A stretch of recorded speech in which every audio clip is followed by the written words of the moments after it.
Yo, what up, what up, what up? This is AC from LA, and I'm on the Collective Podcast. I imagine my man, my mellow Saucier Sr. will be joining shortly. But as for now, let's get this thing going. It's been a long time. I shouldn't have left you without a podcast to step to. Think of how many week pods you slept through. Time's up.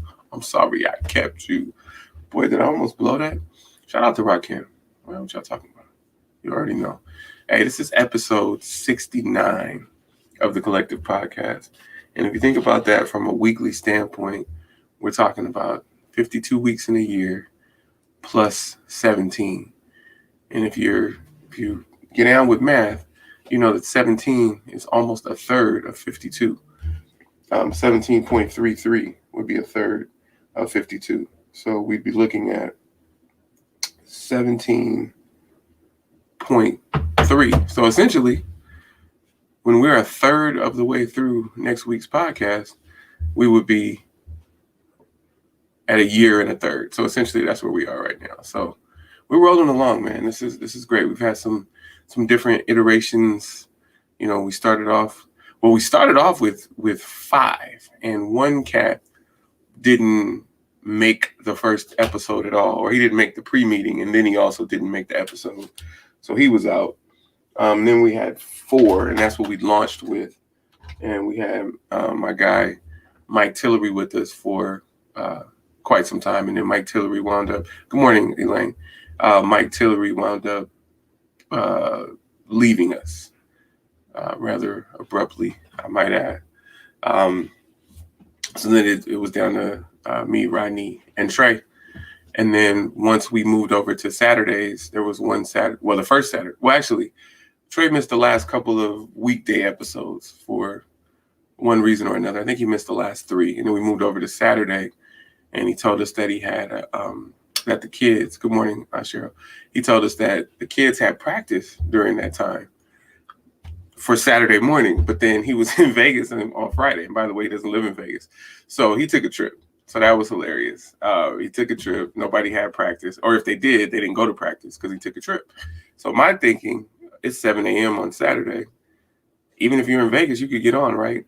Well, only if you want to be there. So we determined that he really didn't want to be here, and he just didn't know how to tell me because, as he likes to tell y'all, I'm his oldest friend. So I guess he didn't want to hurt my feelings. But you know, shout out to Trey. He wouldn't have hurt my feelings. It would have actually saved us some mental anguish, wondering, you know, when and if you would show up. And by the way, he's welcome back, you know, if he ever wants to come back. But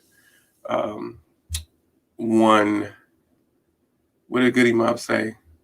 One person, don't stop no show. And they didn't say person, but it's fine. So anyway, episode 69. Hey, how's everybody doing out there? We hope you're doing well. No idea if Rodney is coming. He's usually at least texting me by now, but I don't know. Maybe he's not coming. So if he doesn't come, then it'll be another short one.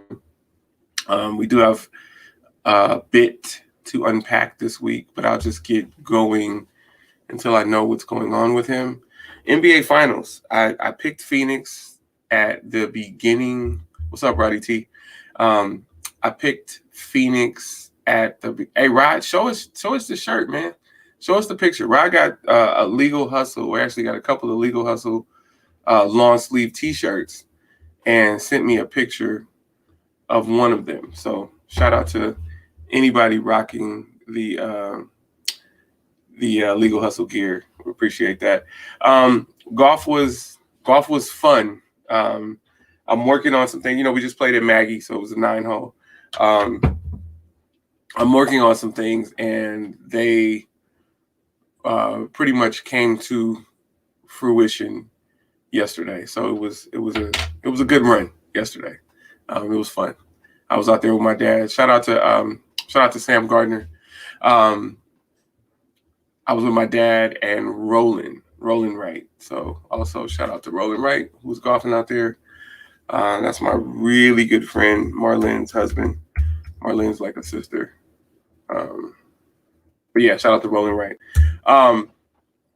So you guys know that I picked Phoenix before the play. Oh, there's Rod. Hey, man. What it is? 7:05. Now, Rod is about to take his son, Rod Jr., to college. He's going to Morgan State. I just hope that Rod Jr. understands that 7:05 is not 7. And I hope that he understands that maybe 6:55 is 7. So that, if you know how we say in Domino's, if you stay ready, you ain't got to get ready. Well, if you show up early, then you can't be late.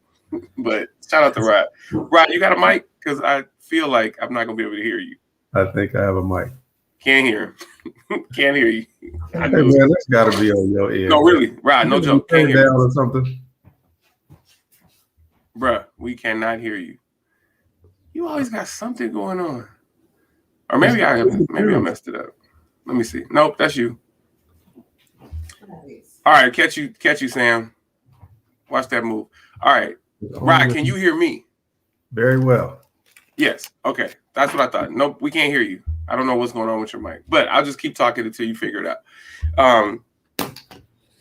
So listen, it's great when you show up late without a mic, but that's my guy, Rod.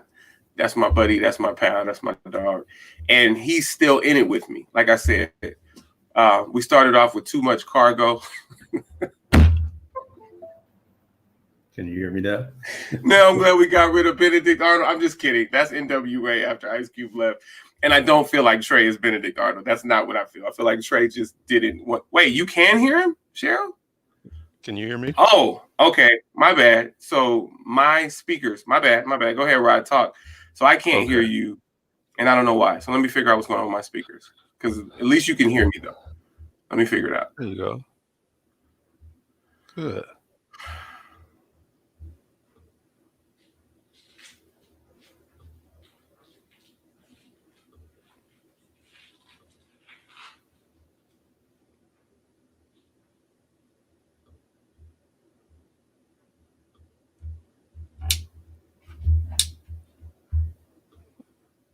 All right. Oh, I got a loud and clear from Elaine this morning. I'm on. No, Rod, go ahead and talk while I figure the speaker thing out. Hold it down. I'm working in the background. Go ahead. I got you. Good morning, everyone. What is going on? I had to get rid of my technical difficulties from last week. We got Mr. Garden III, Miss Carter, Elaine, Cobbs. Good morning, everybody. Bright and early. All right. So I heard something about the Phoenix Suns. I think we both chose Phoenix. With who was left. I don't know. I'm still saying it depends on how Middleton plays for the whole series. Every time he scores over 30, it's Bucks. If he scores under 30, it's Suns. And he normally has lower scoring games on the road. So today is game 5. And they play in Phoenix, right? Yes. They're playing in Phoenix. But I think Middleton will play better today on the road. When he doesn't defer, they're good. He should be the primary option. But Giannis is the star, so go figure.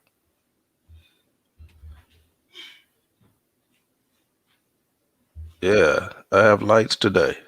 I'm not in the back.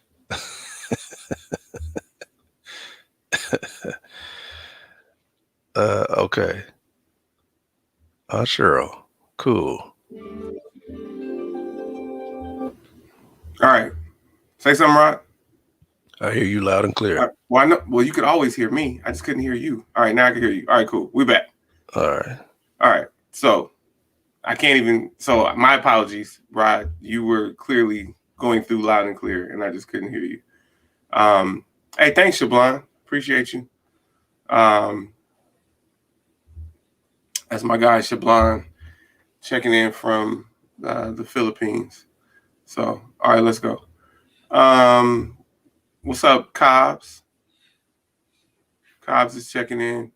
You were having a conversation with Aunt Cheryl. Aunt Right? Cheryl. I see she's telling you. I don't know why I've never met Aunt Cheryl. Is she in California? Yeah. Oh, okay. Yeah. So, all right. Shout out to everybody. This is episode 69 of the Collective Podcast. I am AC from LA. He is Saucier Senior. He was late, but he came with good lighting and a mic. So let's not knock him because he was 2/3 right, right. But yeah. So be clear. I wasn't saying Trey was Benedict Arnold. It was a great line. It was a great place to put that line because we were 5, even though one of the 5 didn't even show up for, like I said, pre-production for the first meeting. So ultimately we launched as 4. You couldn't see my air quotes because we didn't have the wide view. We launched as 4, and then one guy left and the other guy kind of went into and this is Trey, he kind of went into if I close my eyes, they can't see me. No, dude, we can still see you. So you could have just told us that you didn't want to be here, but he didn't want to tell us. So we have a little bit to unpack. Let's see. Rodney, I don't think you ever told us about your travels. If you get a chance, you should maybe tell us about your Denver trip and tell us about your Sacramento trip or your Roseville trip and talk to us about how you got to hang out with your family. You don't have to do it now, but let's do it. We've got NBA. We've got Richard Sherman. We've got Stephen A. Smith. Biz Markie. Let's do that. Let's have a moment of silence for Biz Markie.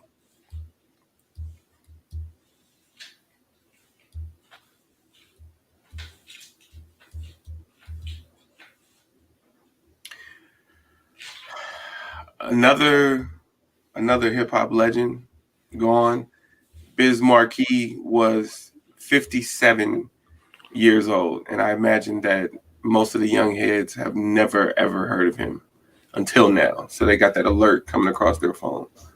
But what you guys don't know is without Rod, there would be no Biz Markie. Because remember, Rod launched Russell Simmons, and everybody else that came after him, which includes Biz Markie. So even though Rod's not in the music business anymore, like, it's one of those things where, we got to give our just due to good old Rod over there, So we still would have had a connection because you were like the first signing of Cold Chillin' Records. I was chilling. Wow, Cold Chillin'. So pop quiz. Can you tell me the 2 artists on Delicious Vinyl? Young MC. Delicious Vinyl. Delicious. Well, even though that's kind of 2 words, that's only one person. So let's get the other one. Morning Elaine. Who else was on Delicious Vinyl? The first 2? Gotta be Young MC and Beastie Boys? No. Well, listen. I said they were on Def Jam. Yeah. That might be the only 2, right? Like, listen to what I'm saying. I said the 2 artists on Delicious Vinyl. I don't know if there was anybody other than Def Jeff. Person A plus Young MC. There might have been. Tone Loc. Oh no. Yes. Tone Loc. Yeah. Tone Loc and Young MC. Okay. And Tone Loc had, way back then, lived on Olympic, right up the street from Trey, just west of Hauser, kind of close to Pioneer Chicken, and had the Benz right in front with the personalized license plate that said Tribe. And I was like, boy, Wild Thing really changed his life. Yeah. Sugar Hill Gang. Okay. Rod used to be in the studio with them. Back in right after he graduated from college, he was in the studio with Sugar Hill Gang, and he helped launch them. He was a fourth member. He was a fourth member. Yeah, see, I didn't know how many members, so thanks for that. That's funny. Rod holds the record. He was in 4 groups at the same time. The Furious 6 got cut down to 5 because Rod jumped the ship. Hey man, they didn't want to share the spotlight. They got to share it. Shout out to T Cobbs, aka Anthony Cobbs, aka Hey, AC man. Sports Live, checking in. This is fun, man. Our guy. I figure if I'm up, I might as well come on here and have some fun with y'all, man. Yeah. Before There you go. honeydews, before Yeah. cleaning up the house, let's get it in. Yeah. So you see in the back over his right shoulder, 1585. That's the Friday podcast with Jim McElroy IV. Over his left shoulder is a flex. And listen, if I played in the NFL, I would flex too. That's an NFL helmet. That's a game worn NFL helmet. Man. So, you know, Oh man. no front. My mom had on a New Orleans Saints mask yesterday, and she didn't play in the NFL. So y'all got a connection. But she is from New Orleans. So, you know, shout out to New Orleans, shout out to Anthony Cobbs, and shout out to Judy Carter for rocking the Yeah. Saints. My mom's side of the family is from That time New Orleans. Well, Oh, New and Orleans. Okay. both, and Okay. they are diehard Saints. Yeah. They will cut you over that team. Yeah. Too bad they suck. Like.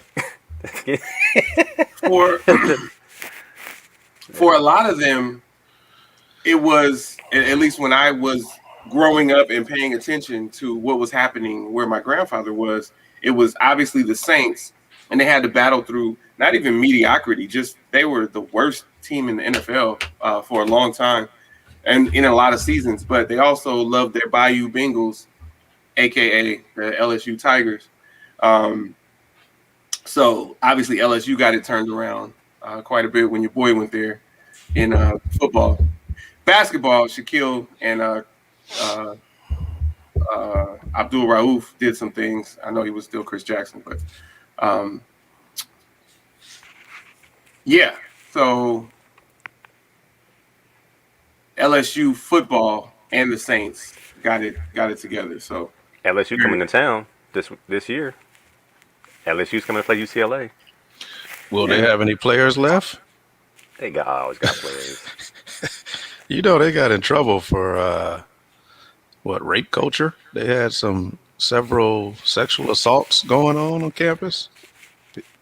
But somehow Players got, the SEC has the best PR.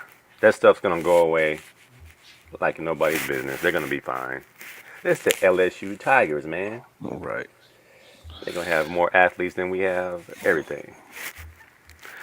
But this is gonna be a year for the Bruins, man. We get the best chance of winning 8 or more games than we've had in 10 years. So Chip Kelly's on the hot seat. Go ahead, AC. I'm my own tickle.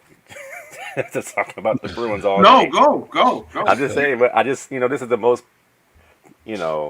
experience the Bruins have had in maybe 20 years, as far as it coming back with number of seniors, 6-year seniors and pandemic seniors. So I don't want to hear it. If Chip Kelly can't win, if Chip can't win 8 games and beat SC, if I'm Martin Jamon, I would not mind if he got rid of him and ate that salary. How many years does he have left on his contract? Do you know? Probably He's been there now for like 4 or 5? This will be his. Dang, is it already going to be 5? Because he hasn't won more than 3 games a year. I think he's won 3 games every year, where he's 9 in whatever number of losses. So it's been bad. So he said he wasn't going to fire him during the pandemic, but he gave him this little leash right here. So we shall see. Go Bruins. Yeah, definitely go Bruins. Speaking of, let me transition really quick. We don't have to stay on the NBA once I transition, but I just want to throw this out there. His contract goes through November 2022. So he's got 2 more seasons on his contract. And how about this? His contract would be up before the bowl game if we were to get a bowl game next year. So that's called hot seat. That's interesting. And you say he's got 9 wins in those 3 seasons? 3 wins a year. That's Man, setting the bar real low. And we talked about the New Orleans Aints, who what they used to call them, but 3 wins per season is not even mediocrity. Brew Lewis. It can't be Brew wins. It's Brew lose. Yeah, that's bad. All right, so speaking of the Bruins, my goodness, Milwaukee is doing some things right now, and I wasn't actually going to talk about Drew Holiday. I was going to talk about the Bruin legends that are in Milwaukee. But shout out to Drew Holiday. You've got Kareem Abdul-Jabbar, who was on the last Milwaukee championship team, so he's one Milwaukee legend, and then you have the the great Kareem Abdul-Jabbar, and then you also have the great Marcus Johnson in the stands. Both phenomenal Bruins. One is, obviously a once in a lifetime talent, and the other one is a once in a generation talent. Lifetime would obviously be Kareem. But shout out to Marcus Johnson and Kareem Abdul-Jabbar. They're in Milwaukee physically supporting the current team and helping them, willing them to get those 2 wins at home. So I just wanted to say Bruin legends in the stands. And then, of course, our buddy, KJ Sports Live, Chris Johnson was there with his pops, Marcus Johnson. So at least three Bruins in the building. It's hard to say. 3 Bruins in the building supporting Drew Holiday and the Bucks. Now, I guess we will stay on the NBA. I chose the Phoenix Suns before the playoffs started and before I realized that I thought Chris Paul is probably the least likable person in the entire NBA to me. So I do not want them to win. They are my pick, and I do not want them to win. Like, watching the playoffs, I have just been disgusted with Chris Paul. No one has to join me in that along those lines. But I just want you guys to know, like, even though I chose them, you guys know I rock with the Bucks, and I've wanted the Bucks to win for quite some time. And as much as people say, "Oh, CP deserves it," and like, why? Why does he deserve it? Did we ever say that Charles Barkley deserved it? He wanted one. I don't know. I felt like Clyde Drexler deserved one. And so he got it. He went to Houston and got it. But that's different. Like, Clyde Drexler was very likable. Chris Paul, Yes. Cliff Paul, State Farm, Sabrina Ionescu, anything related to Chris Paul. I like Jake from State Farm. But the rest of that, get out of here. What do you guys think? Man, I would love to see it for Monty Williams. I think it would do, justice for the recent black coaching hires and for coaching in general. But I'm with you. I get tired of watching Chris Paul and all the antics on the floor. Just constant whining, flopping, grabbing, whining. Just it's nonstop. Yeah.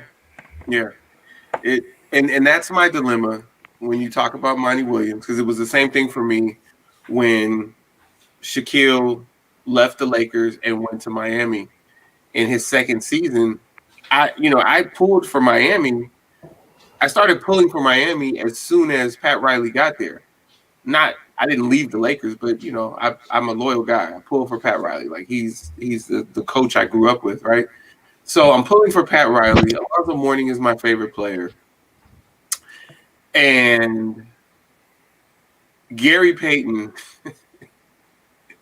is one of my favorite players, one of my favorite point guards of all time. And this guy shows up, and I didn't care about Dwayne Wade. Well, actually, I wasn't a fan of Dwayne Wade just because they were trying to push the narrative that he was better than Kobe.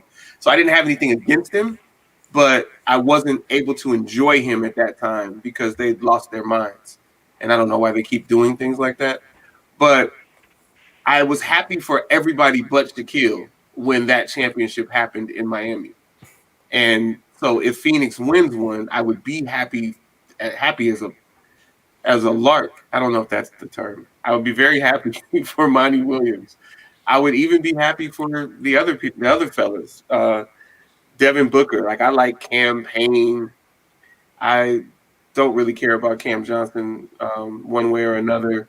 Ayton always looks like a deer in headlights, but he works hard.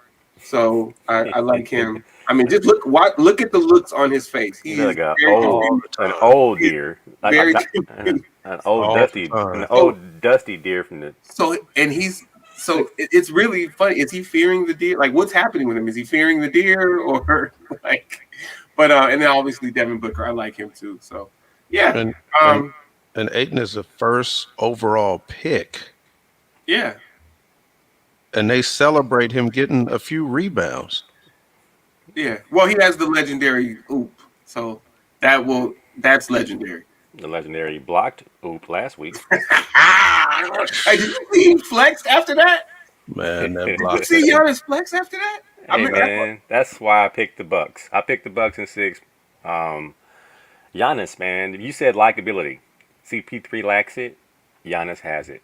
Oh, That dude, you just have to like that dude, man. He plays so hard. yeah. How do you not like? And then he gets in the interview.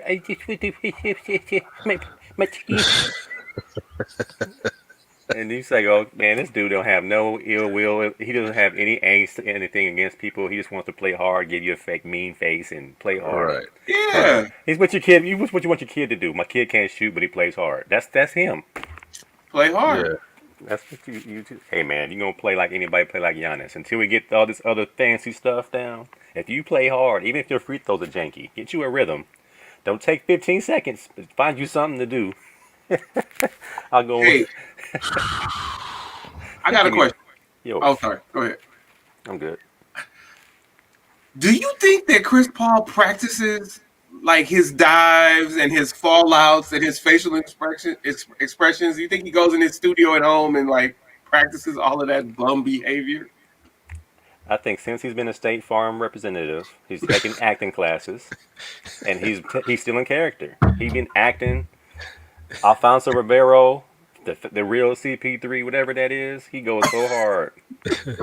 He don't have to do that stuff, man. He's a really good player. He is a really good player. That's the bad part. He don't have to do that stuff. Chill out, No, man. You no. ain't no young buck no more. You get calls. You get the Right. things you want, but now he overdoing it, trying to act tough all the time. Again, play the Rondo tape. You ain't tough, man. Popped you in the mouth. Pop, pop. Didn't know what to do with that. But you know what? There are a lot of players with the flopping and holding their eye and falling out on the. I mean, like it's nonstop. And then it's let's go review this. Like why? So here's the point of contention that I have with my good friend Rod here. I don't like saying it's nonstop now, Rod. Like I supported you on that before we watched Chris Paul every other night.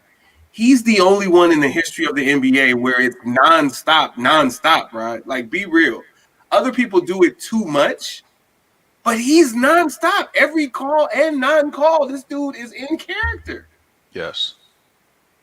And it's so bad. It's so bad. And then then let's go review it. And then somehow once you review it, you come back and you come up with the same thing that you had in the first place. No, that didn't really happen. This is bad. When we start talking about Chris Paul and we losing viewers. My goodness. Get rid of this dude. Let me play this real quick. We can stay on the NBA. Let me play this real quick. Shout out to the Fallen.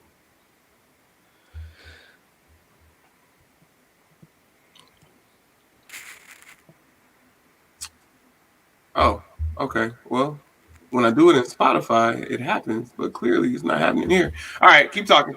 That didn't work. Da da da da da. So, so what I was saying was obviously I want the Bucks over the Suns, obviously. But I was saying at the beginning of the playoffs, I chose Phoenix. You know, when everybody was saying Milwaukee wouldn't be there, and when you and I, Cobbs, thought that Philly, Man, this should be a championship for Philly, man. Dang Ben Simmons. Oh, we'll send everybody on our roster to Portland for Dame Lillard right now. Everybody, especially Ben Simmons. Well, we'll send him down there right now. He's in the weight room right now. Just have the security go pick him up with a box, with his stuff in a box, and just say, hey, man, we're going on the Spirit Airlines down to Portland. It's been nice, brother. The process is over for you. Have security go pick him up with a box, with his stuff in a box, and say, hey, man, we're going on the Spirit Airlines down to Portland. First thing smoking. The process is over for you. But not Spirit Airlines. Spirit per bag. I've heard it's a rough ride. I've never flown on Spirit, but I heard it's a rough one. It's like Oh, disrespectful. you never flown on it? I heard it's the most disrespectful plane ticket to buy somebody. I'm gonna buy you a plane ticket. Spirit. Solo Good luck. plane. Rough it. No runway. No terminal. Just park at the airport and walk out there and just find the yellow plane and just walk out there and say you got a ticket. And it's $25 a bag. Brother talking about we gonna stop by the house on the way up there. You know, we gonna fly, but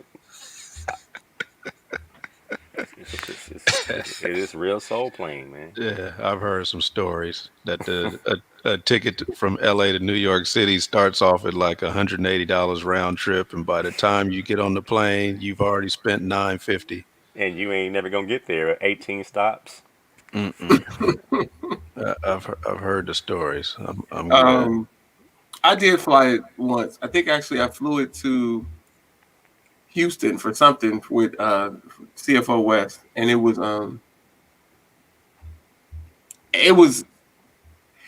you got nickel and dime for everything. Like the flight was okay. It was like flying, you know, flying on one of the smaller planes. So that part was fine. But yeah, it was. You get nickel and dime to death. Like you can only wear one shoe onto the plane. If you want to wear a second shoe, it's like $18. And you know, if you have to use the bathroom, it's $22 per session. You know, so it was a little different, but you know, if you got to get there, and especially if you're not staying, you don't have any, you just have a briefcase or a backpack, you be all right. All right, let me play this real quick. I figured out what was wrong. Shout out to Biz Marquee. Have you ever met a girl that you tried to date, but a year to make love, she wanted you to wait? Let me tell you a story of my situation. I was talking to this girl from the U.S. nation. The way that I met her was on tour at a concert. She had long hair and a short miniskirt. I just got on stage dripping forward with sweat. I was walking through the crowd, and guess who I met?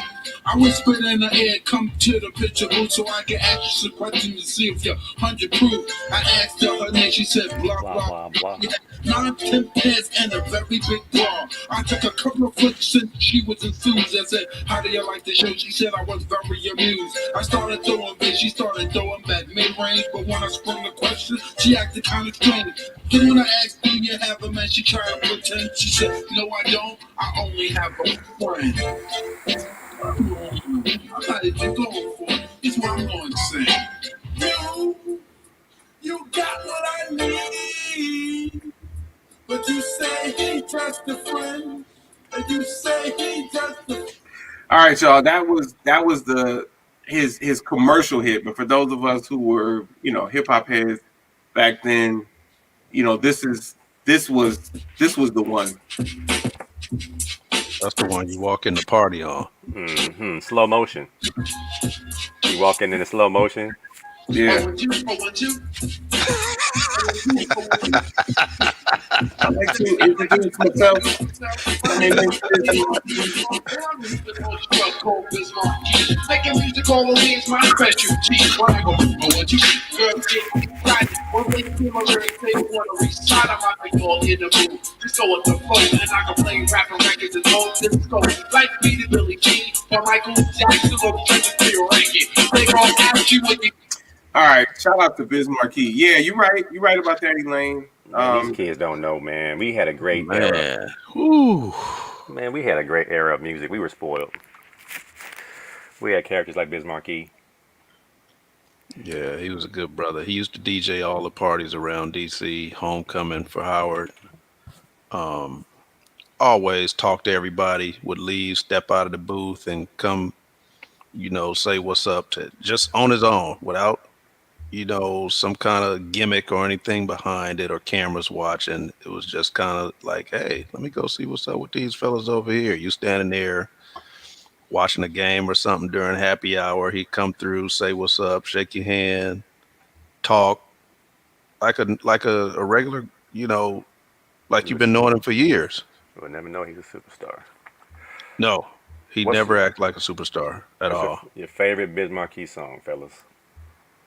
Was that it? I just say I think that so make the music with your mouth biz is what takes me back, but I think Elaine, like I think because of the message in Vapors, it's that for me, just because like I'm all about a message in music. Um, no pun intended, the message.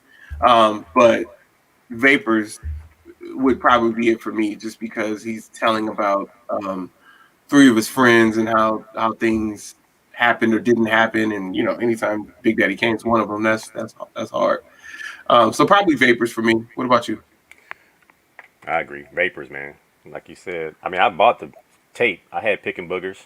Yeah, yeah, The fact that he was so comical, man. But making music with your mouth biz, like you said, I think Rodney put it on right on, hit on nail on the head. That's the song you walk into, man. It's an anthem song you walk into. But when that Vapors drop, man, oh my god, it was like wow. And then the video came out on what was that video show we used to watch on BET?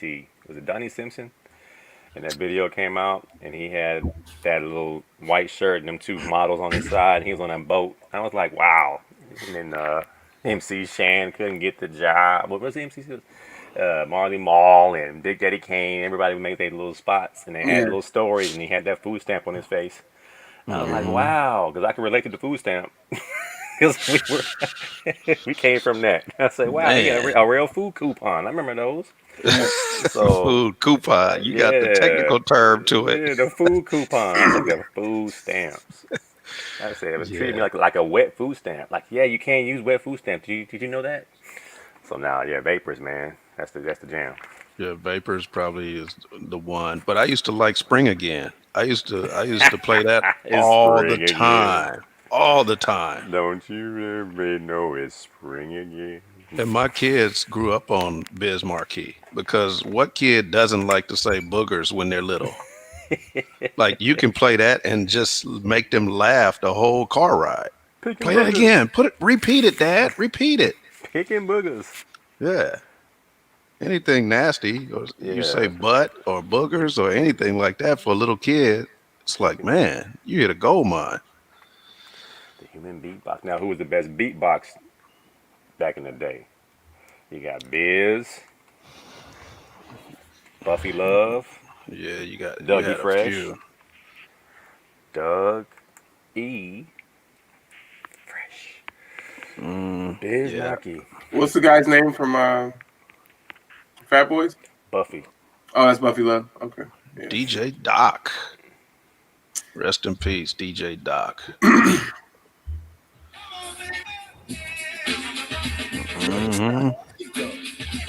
He had a video for that one too. It's spring again. So before Busta Rhymes and his antics, Biz Markie was doing that stuff. Wow. Yeah. Yeah. Biz had his own lane, and it couldn't be crossed. Mm-mm. All right. Outro song. I got the outro song. Elaine, remember you owed us an outro song. You were gonna tell us this week what it was. It might get superseded by something from Biz Markie, but send it over anyway. We'll see what we can do. Oh, that's right. All right. So NBA. Rest in peace, Biz Markie. NBA. Does Milwaukee have so much momentum at this point that they win 4 in a row and win in 6? Like, that's the hashtag Bucks in 6. I would love that. I would personally like to see Chris. I like Chris Paul less than James Harden now. Less than I like James Harden. And that's hilarious. That's bad. And then I agree with you. and it doesn't help that James Harden is from the house, because that gives him an edge over Chris Paul also. So yeah, Chris Paul, least liked by me. I would like to see him never win another game. Basically, he's the Dallas Cowboys now. So He said never win another game. Dang, Yeah. that's personal. Did he step on your toe? he step on your toe. No, I'm not going to be rooting for that to happen. I wouldn't mind if that's what I should say. I wouldn't mind if that happened. But Elaine, what you didn't give us a suggestion, did you? You said you would tell us. Did she tell us? Mm-mm. I haven't seen Yeah. the song. Elaine, you got to tell us.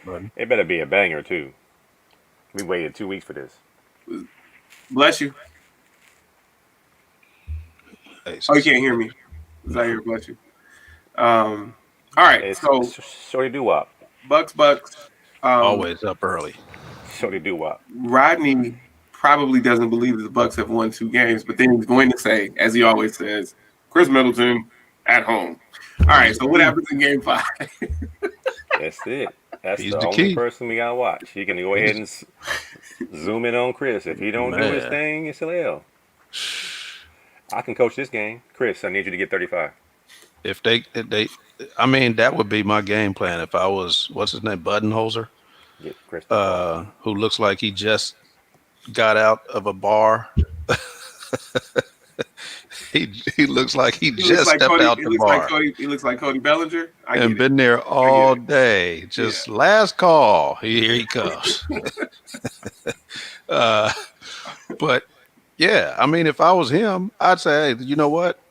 The first 5-6 trips down the floor, we're going to Middleton exclusively. I would get him going early and establish him. He opens up everything else for everybody else. Who's the primary defender on Middleton for Phoenix? They've tried to go with It must have been Booker because Booker's been in foul trouble every game. Is it Booker? but Booker's aggressive. No. So they've tried to go with Bridges, they've tried to go with Booker. They've switched on and off. They tried to give him a different look with each one. This is why I came on the show today. How do you all feel about the calls that weren't called on Devin Booker when he had 5 fouls at the end? I saw 2 muggings, Rodney. tackles. I saw 2 tackles. I saw 2 sacks. Rodney. You know what? Honestly, Yeah, honestly, that's what we want. I can see why he passed on him.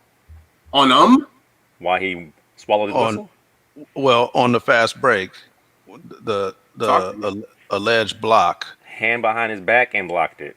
Like, Yeah, hugged him. I could see why. He Because hugged from him. one angle, it almost looked like he pulled a guy down, but from the other angle, from the inline angle, it didn't look like that. So, and that guy is an official that I really like. It's, I'm not saying I love everyone, but he and Eric Lewis are two. If they make a call or don't make a call, I'm good with it because I just trust their judgment. So that was foul number 6, and I guess he's like, you know what?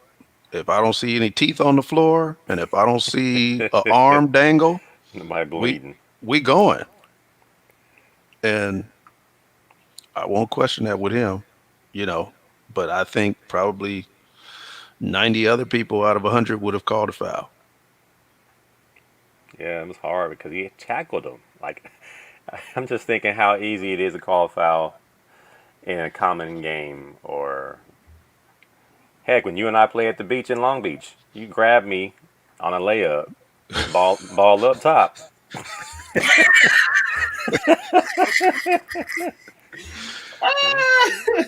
Hey, Ball up. I'm taking the ball for less than that, but Yeah, especially game point. Give it up, ball up. yeah. Can't hug me up, brother. no. Yeah, whenever I see a questionable no call or call, I think of you guys, man, because I know I can get some clarification. And like you guys told me last time I asked this question, you like, because I want to keep my job. And since it's Devin Booker, you can't make that call. If it's Campaign or Cameron Johnson or even Crowder, that's a call. But it's Devin Booker. They probably wanted to make sure he stayed in the game for whatever reason. Ratings, star power.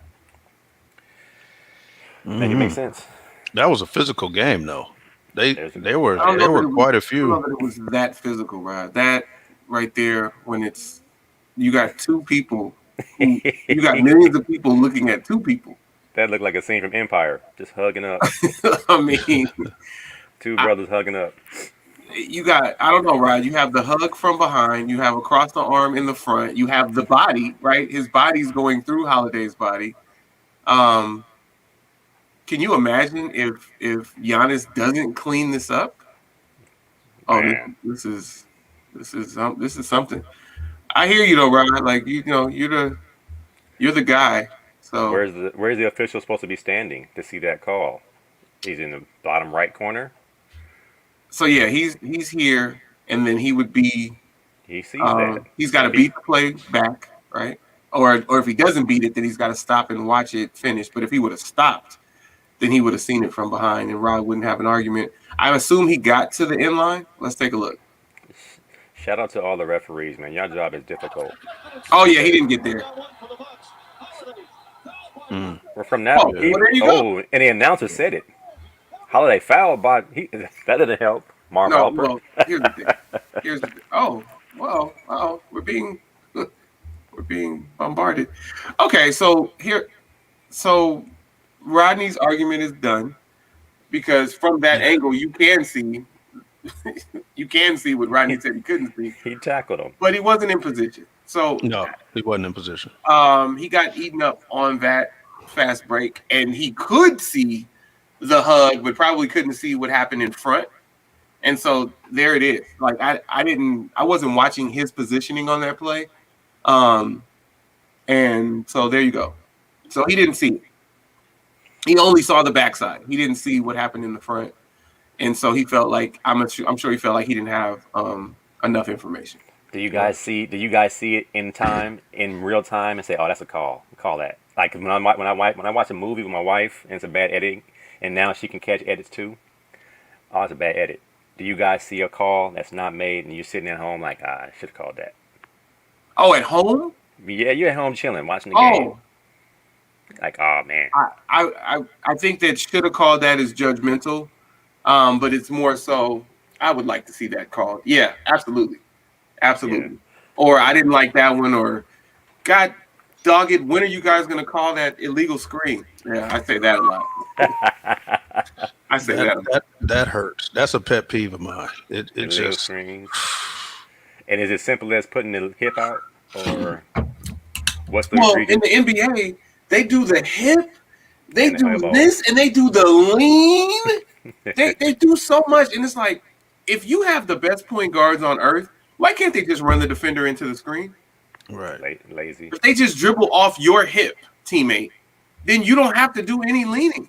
Nobody's teaching that. They're not teaching that anymore. No, this is just laziness. Yeah. Their base is like 8 feet wide. They got their feet, like almost like they're doing the splits, trying to keep the defender from getting around it. It's bad. It's bad. So this is confusing. So Elaine and Rodney have conflicting thoughts. So I want you guys to talk through it.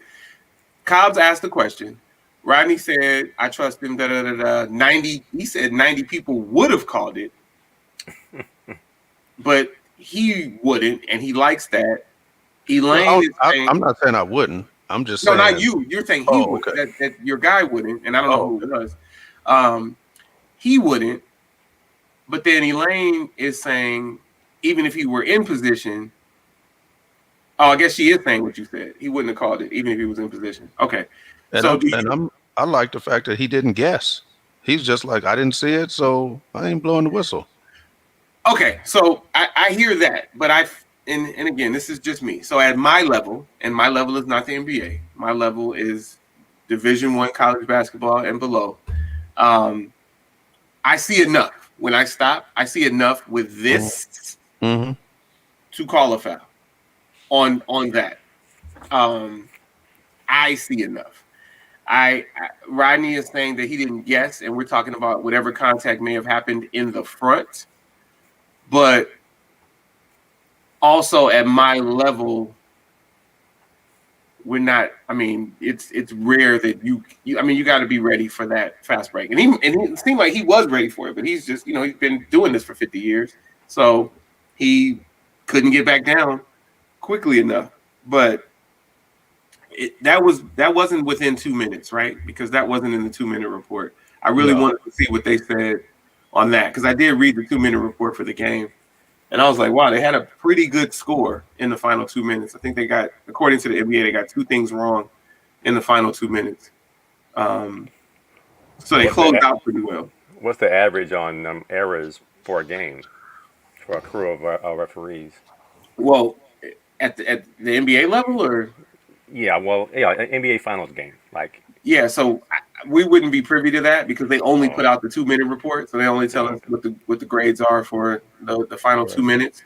I would say it's probably in the 90th percentile or even higher, maybe 95. Yeah, I don't pay those 2 minute reports any mind. yeah, That's trash. They use it saying they're trying to be transparent, but they know that officials are not going to call the last 2 minutes what they've called in the first 2 minutes. I don't care who's out there hollering a foul is a foul. It is. But a lot of officials and most officials, I'll dare to say, are going to be really patient with their whistle in a game that's going possession by possession, and this call could make or break something. They just are. They're not going to call the same. I mean, well, let's just stick with the level we work on the college level.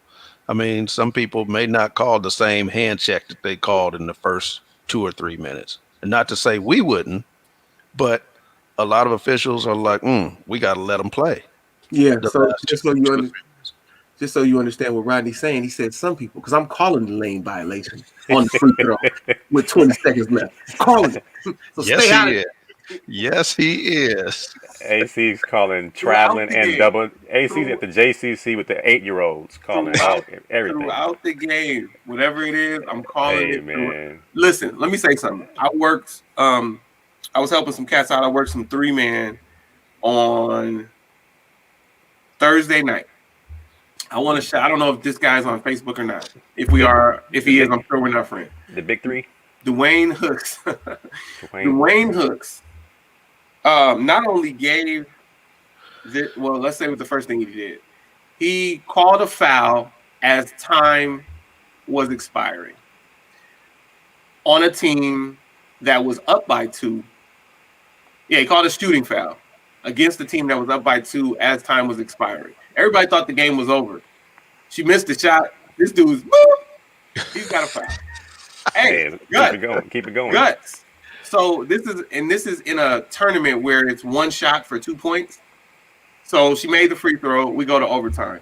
In overtime, the player with the poor attitude on the team that just forced overtime doesn't like a call that he makes. That was a good call. And she looks at him and gets down and slaps the floor with 2 hands. Mind you, she's sitting on a technical already for unsporting behavior. He got her in overtime. And she's there everything. He got her and she's gone. Wow. I want to commend him for showing up because he has some stuff to work on. But he wasn't one of those that left me because I've been with partners at all levels that leave you hanging. You give a technical and then they will go and buddy up with the player that you gave a technical to or buddy up with the coach that you gave a technical to. And it's like, listen, they have a technical for unsporting behavior. You're not supposed to be their buddy. He not only didn't do that, but he knew it was going to be her second technical, but she earned it, so he gave it to her. I appreciated that. But how does Devin Booker play so aggressively with 5 fouls? That's what my thing is. He knew he was going to get no calls. Well, see, in my mind, and I'm going to counter Rodney's point, but in my mind, I think that is, even though he's one of the great current players, I think that's inexperience. I think that he put his team in a very bad position, and I really think that 9 times out of 10 he is like. First of all, I don't think that superstars usually get to 5 fouls, but if he's gotten to 5, I think that most of the time, 9 times out of 10, that foul will be called, and then he will have fouled out, and it'll just be a bad situation for him. And so I think that that's inexperience that had him play that aggressive. But I think that once he was in it, he was all in it. He was like, well, I'm not letting this dude score because now I'm out of the game. Yeah. So then he wound up turning it into a mugging. I agree with that. I But believe here's you. my counter to what Rodney said. I like the 2-minute report, and let me tell you why.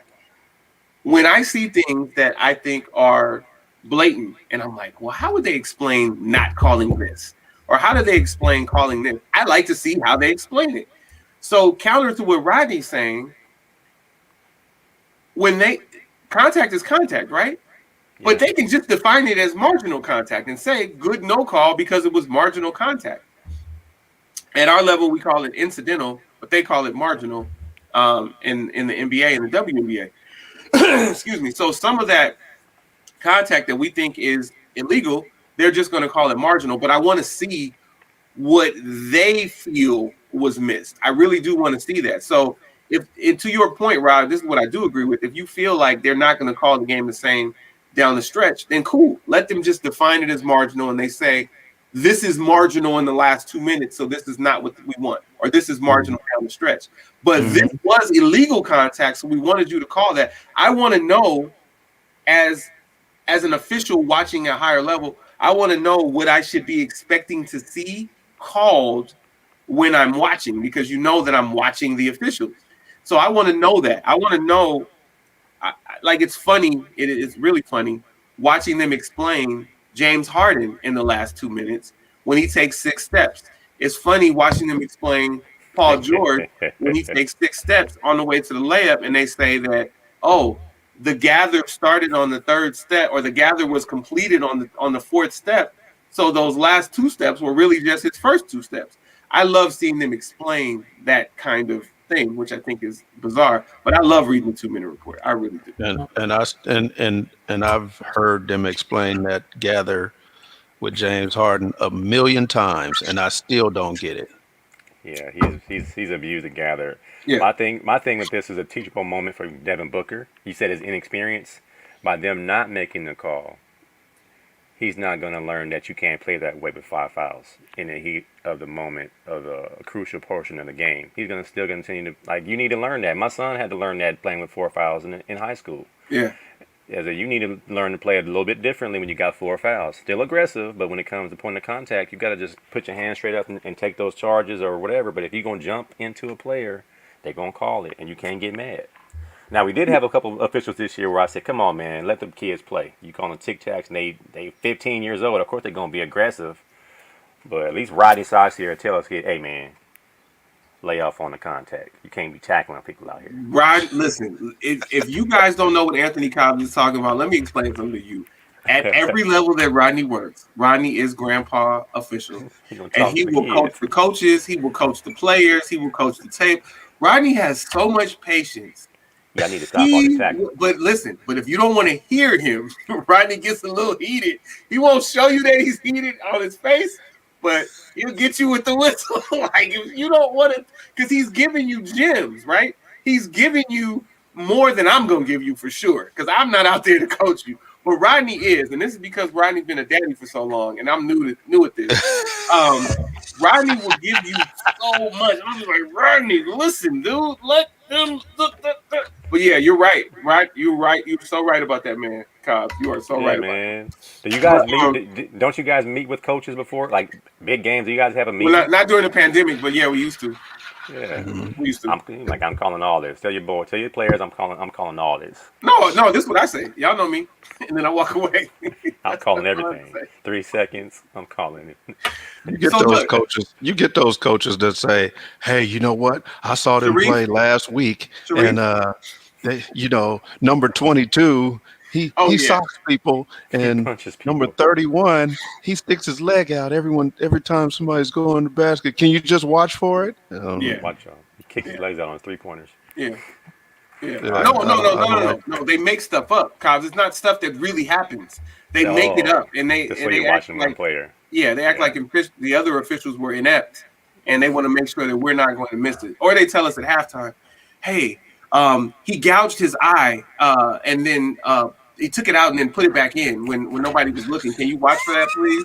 And then the other guy untied his shoe and then kicked him in the back of the knee. Can you no? None of that happened. Can you watch for the over the back rep? He's 6 inches taller. He never touched that guy, and there's no such thing as over the back anyway. Goodness gracious. But look, What gets me is Over the bag. no, that guy socked my player. Coach, he socked your player? Yes. And you guys missed it. Who socked your player? Number 30 right there.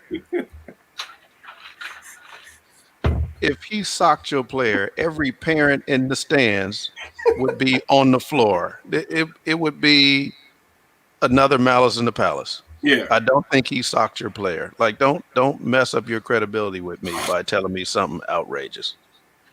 Yeah. Parents flop too. Well, Coaches flop. so in that same game, the same game that I'm talking about with Dwayne Hooks, the opposing coach, the one who won, by the way, Rod, it was the winning team was one of the teams that I had in the playoffs, actually in the quarterfinals, high school. So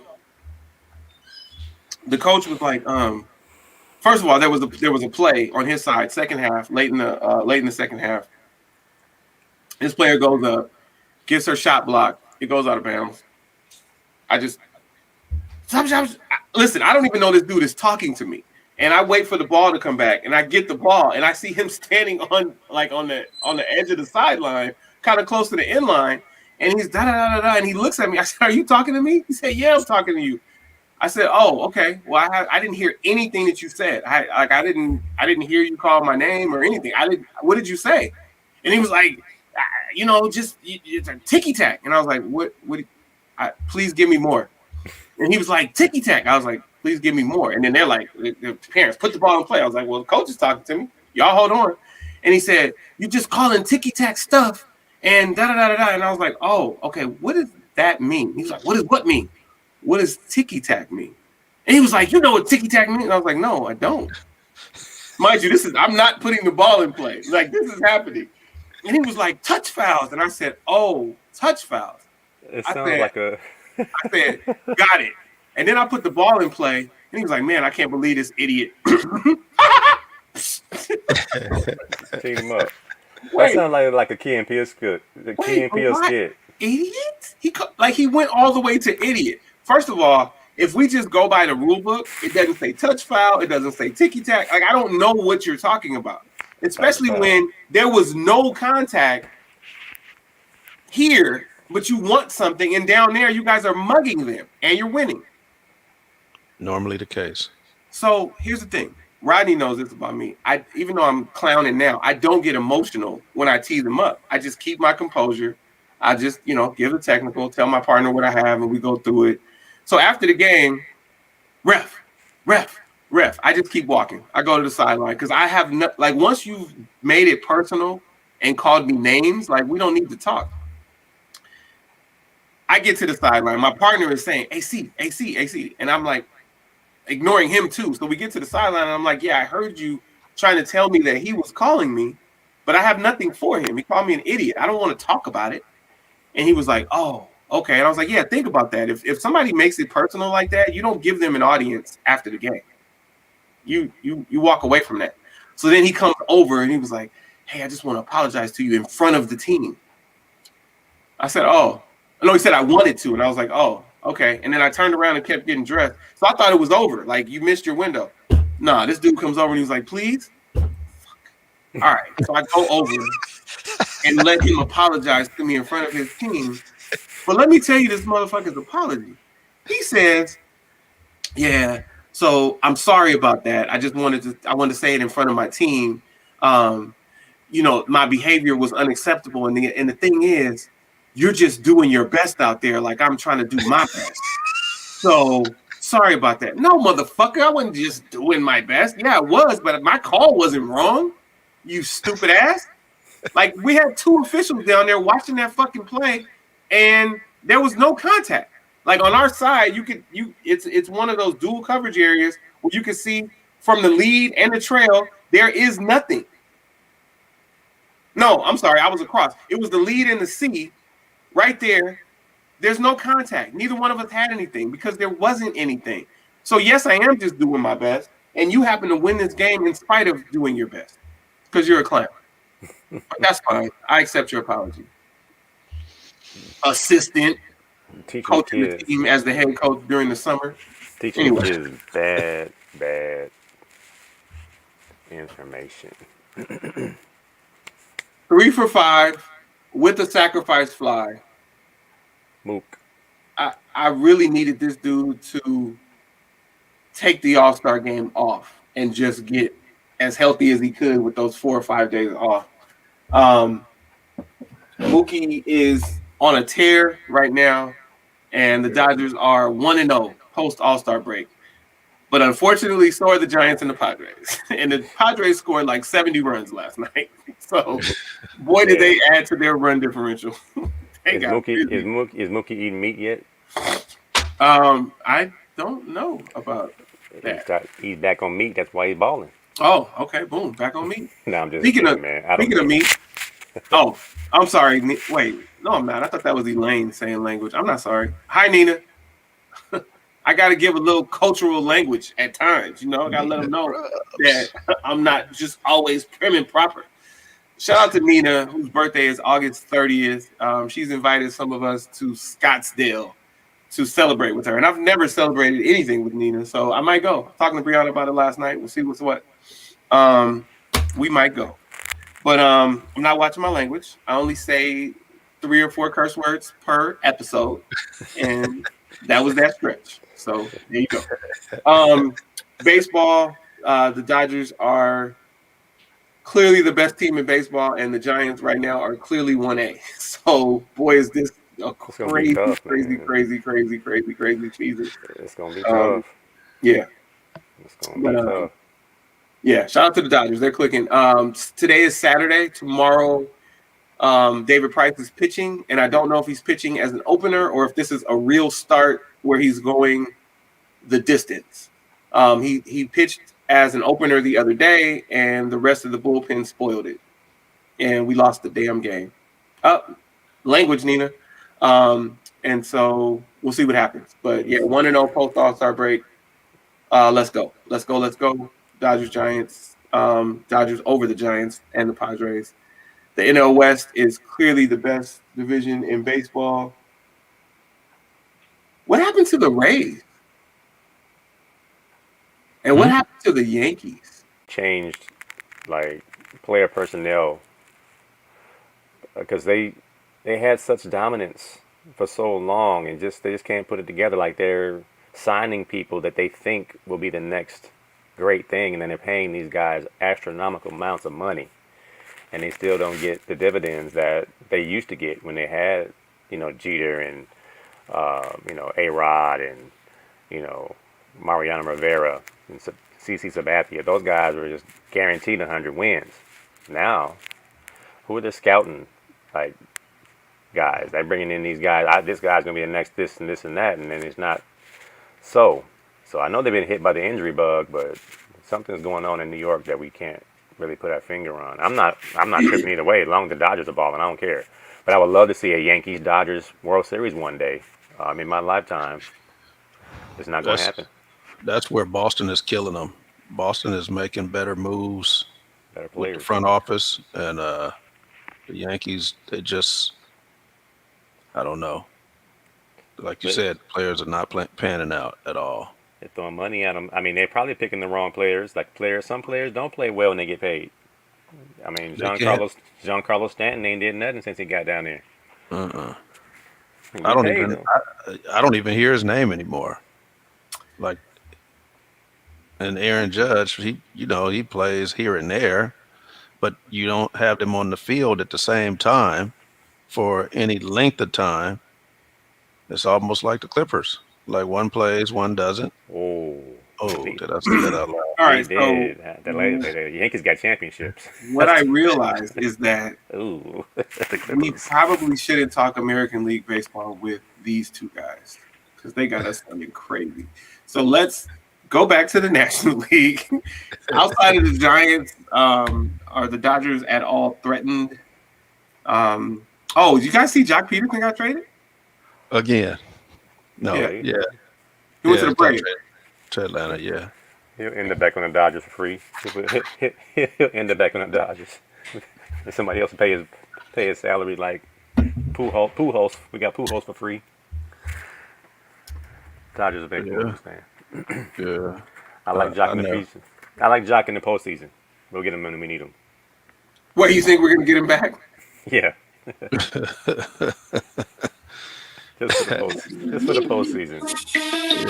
Here we go again. Bad Boy South. Get on Field USA. Block Entertainment. Yeah. So I go by the name Diddy, right? Young Gotta Jock. give you shout another motherfucker at my squad, right? This nigga, man. This nigga go by the name of Jock.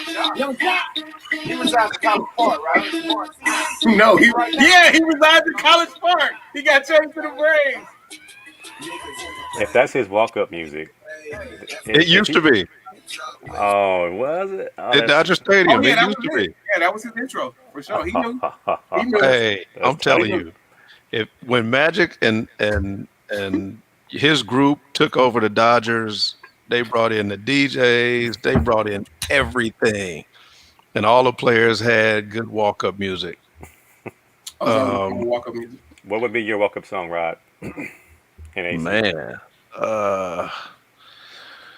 what would be my? Lenny Williams, because I love you.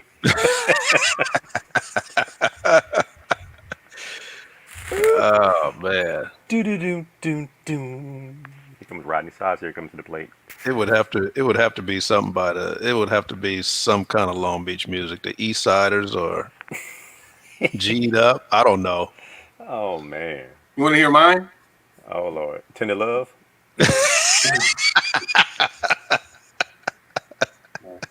Oh, yeah. It ain't no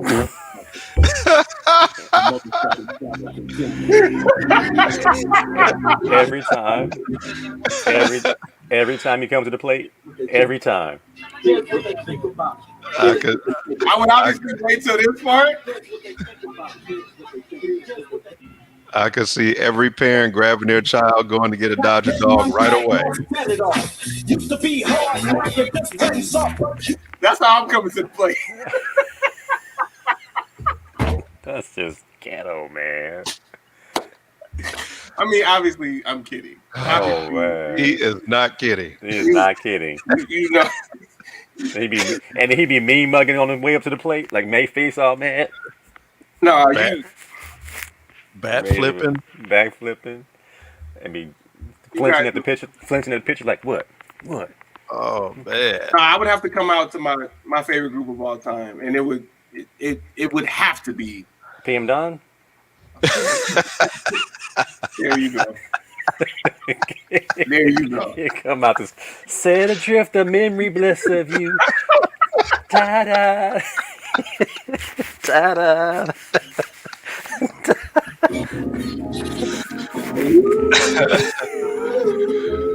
Come to New Edition. Oh Man, I just man. want to know, can you stand the rain? No, real talk. Real talk. I would come out to Tupac for sure. I come up to Public Enemy. Black Louder than the bomb. I'll probably Okay. I'll Louder Than the Bomb is my 4th of July reference. yeah. That means, Absolutely. And I played that when you guys were talking about that 4th of July celebration. oh man. No. Yeah, I come up with some Chuck D. Angry. Every at bat I'm angry. I just have a whole rotation of PE songs. I have Rebel Without a Pause. I have my intro song from my show is Prophets of Rage. All them songs get you going, man. Yeah. PE But was my here- pregame music. Yeah, and here's what I would really come out to, all jokes aside. I won't deny you. I'm a straight rider. That'd be a good intro song. That's it. I'm ambitious as a rider. And listen, so I told you guys I went golfing with Roland Wright, right? My buddy Roland, and I told you that he's Marlene's husband. So Marlene, my homegirl Marlene, used to have a voice. Her outgoing message on her voicemail was, "Hold on. You guys talk. Let me set this up because I gotta do this for you. Hold on." Hey, man. It was funny that my son's last little league team, they all had walk up music, and there's one little kid, little Latino kid, he's a little chubbier. He let his dad pick his walk up song, and it was George Lopez theme song by War, lowrider. It was so funny, man. Every time he came up there, he was small, he was short, his bat was really long, And he was and he small and short. and every time he came up, pop, pop, pop, pop, pop, pop, pop. Pop, pop, pop, pop, pop, and everybody would just be laughing. And That's funny. he would take walks. He would never hit. He would never swing. The pitcher couldn't find his strike zone, and All he'll right. walk and he'll smile at the audience. He'll smirk because he can't get a hit and he can't get struck out because he's so small. Wow. Low All right. rider. So this is the setup. So you would call, it would ring, and then her voicemail would pick up, and she would say, "Hi, you reached Marlon and oh fuck, it messed up. Hold on. Ah, goodness gracious. He messed up the joke. Ah, I just had it. Hold on. Sweet. I'll be back. See, Cobbs just reminded me. I said the East Siders, and I'm like dissing my cousin who created that song for War, who's a Poly alum. Shout out to my cousin Harold Brown. Yeah, I might have to pick a War song. Probably So Cisco it either be, Kid. so for you it Cisco either be Kid. War or That'd be Trey good. D. Cisco Kid Oh, Cisco was Kid a was friend of damn. mine. Yeah, Put that on my blooper reel. I got you. All right, so this is what it would be. It would be, she says, "Hi, you wait, what she said? Hi, you reached Marlon and that's what her voicemail was. You reached Marlon and you Ding, was ding, fucking ding, me." ding. Yeah, just like that. that's funny. Yeah, she probably doesn't even remember that shit, but I do. Dee, dee, dee, dee. Nothing. I think Um, I think this kind of context of that song, my ambitions as a writer, they sample from the Pee Wee Herman song. Remember that song? Remember that rap song? The Pee Wee Herman. Do do do do do do do do. I'm Even had a wondering. dance to it. I know Elaine could do the Ding, dance. ding, ding, ding. I'm just wondering how gangster is that song, but the origin of the song wasn't very gangster. But moving right along. Tupac. Did he change the artwork? Oh, that bass line be kicking, bro. Coming to play, Rodney Saucier. He's 2 for 3, batting 357, leading the league in batting. On base percentage, old base slugging percentage. Rodney. And mind you, we know the Dodgers have a heavy Latino population, so Oh man, they would love it. that stadium would be rocking. They'll be like elbows out.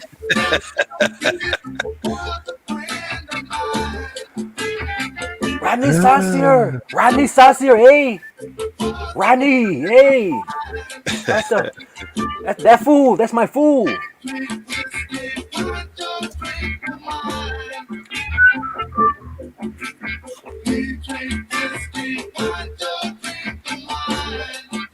But see, the problem with that, just so you guys know, is that Rodney drank the whiskey and the wine, and that's I sure did. Rodney got so. So listen, I never noticed this, and I think he changes the artwork a bit because he's flexing like that. But Tommy Smith and John Carlos, over my man's left shoulder. Was that 68? Yeah. Now, John Carlos went to school with your grandson, right, Rod? What? What? I just realized what you said. His grandson. If Rod had a grandson that was a grown ass man in '68, right? Shout out to Tommy Smith and John Carlos over his left shoulder. Shout out to Kareem Abdul-Jabbar over his right shoulder. Like that's legendary and activists, right? Yeah. The three of them. And then I think he's somewhere over his own shoulder. So yeah. So while we're talking about baseball, let's jump on this thing about the Major League Baseball is pledging $150 million to Black causes. Okay. This is to, boost participation. So they're going to pledge, I think it's $10 million a year for 15 years. um, for black causes, That's as it refers to baseball. that's a blanket statement if I've ever heard one. Where is it going, and how is it going to be used? Exactly. I hate these kind of little deals like this. Um, Shoot, I mean, like if you got a good grant writer, they're gonna write most of that money in the executives' pockets before they touch anything else. And I want to know, how do you cure the issue of not having black managers by throwing $150 million to Black promote Little causes. League baseball? It's One starting thing over. has nothing to do with the other. We, It's a pacifier. yeah, yeah, and people got bothered when I said the same thing about Michael Jordan. Like, oh, you're gonna pledge $100 million to HBCUs for what? Put your name on something where they can benefit from it all around. If you say, hey, I'm making FAMU Jordan Brand, I'm gonna redo their facility, I'm gonna give them a new weight room or whatever. Save your 150, save your 100 million. Do that and make players want to come there. That's how you boost the institution. You don't just throw money behind it and say, "Oh, well, what you want me to do? I wrote him a check." No, That's the lazy way of doing it. right. That's the easy way out to say I did something. Um, and I never agree with that because there are times when money is necessary, but then there are times where when you have that much power, like Major League Baseball, like Michael Jordan, or like some of these others who do that, your name and your contacts alone will help. I mean, when Jordan was shooting Space Jam, they went and built this dude a whole gym and everything else on the set of the movie set. Now you telling me that he couldn't, and he got Nike to do it. You telling me he couldn't get Nike to say, hey, you know what? Redo the floor in this gym. Redo this weight room, fix the leaky ceiling and whatever, go fix the roof on the top of Southern's stadium, Southern University. They have a nice stadium, but it needs repairs. Like, fix that for them and make it attractive. Don't just throw money at them and just walk away. I hate that, and I feel like Major League Baseball is doing the same thing. Well, you know what? We heard your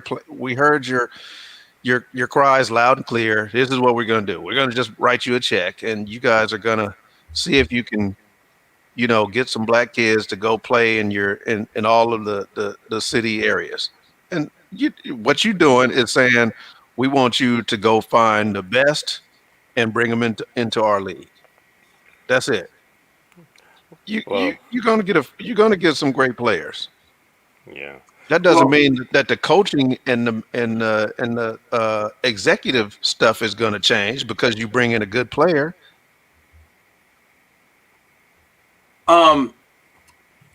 So there's a problem when we talk about lack of black leadership in Major League Baseball. I agree with that. But when we talk about giving $150 million to an organization that is formed specifically to help participation in the sport from black people specifically, and I don't think that's blanket. To me, that's not blanket like, oh, I'm giving X amount of dollars to HBCUs.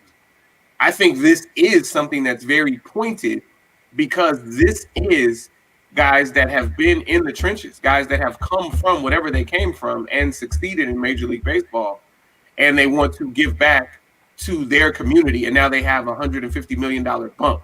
In addition to whatever they're also putting in addition to whatever funds they're raising outside of Major League Baseball, I want to see this. I want to see this play out.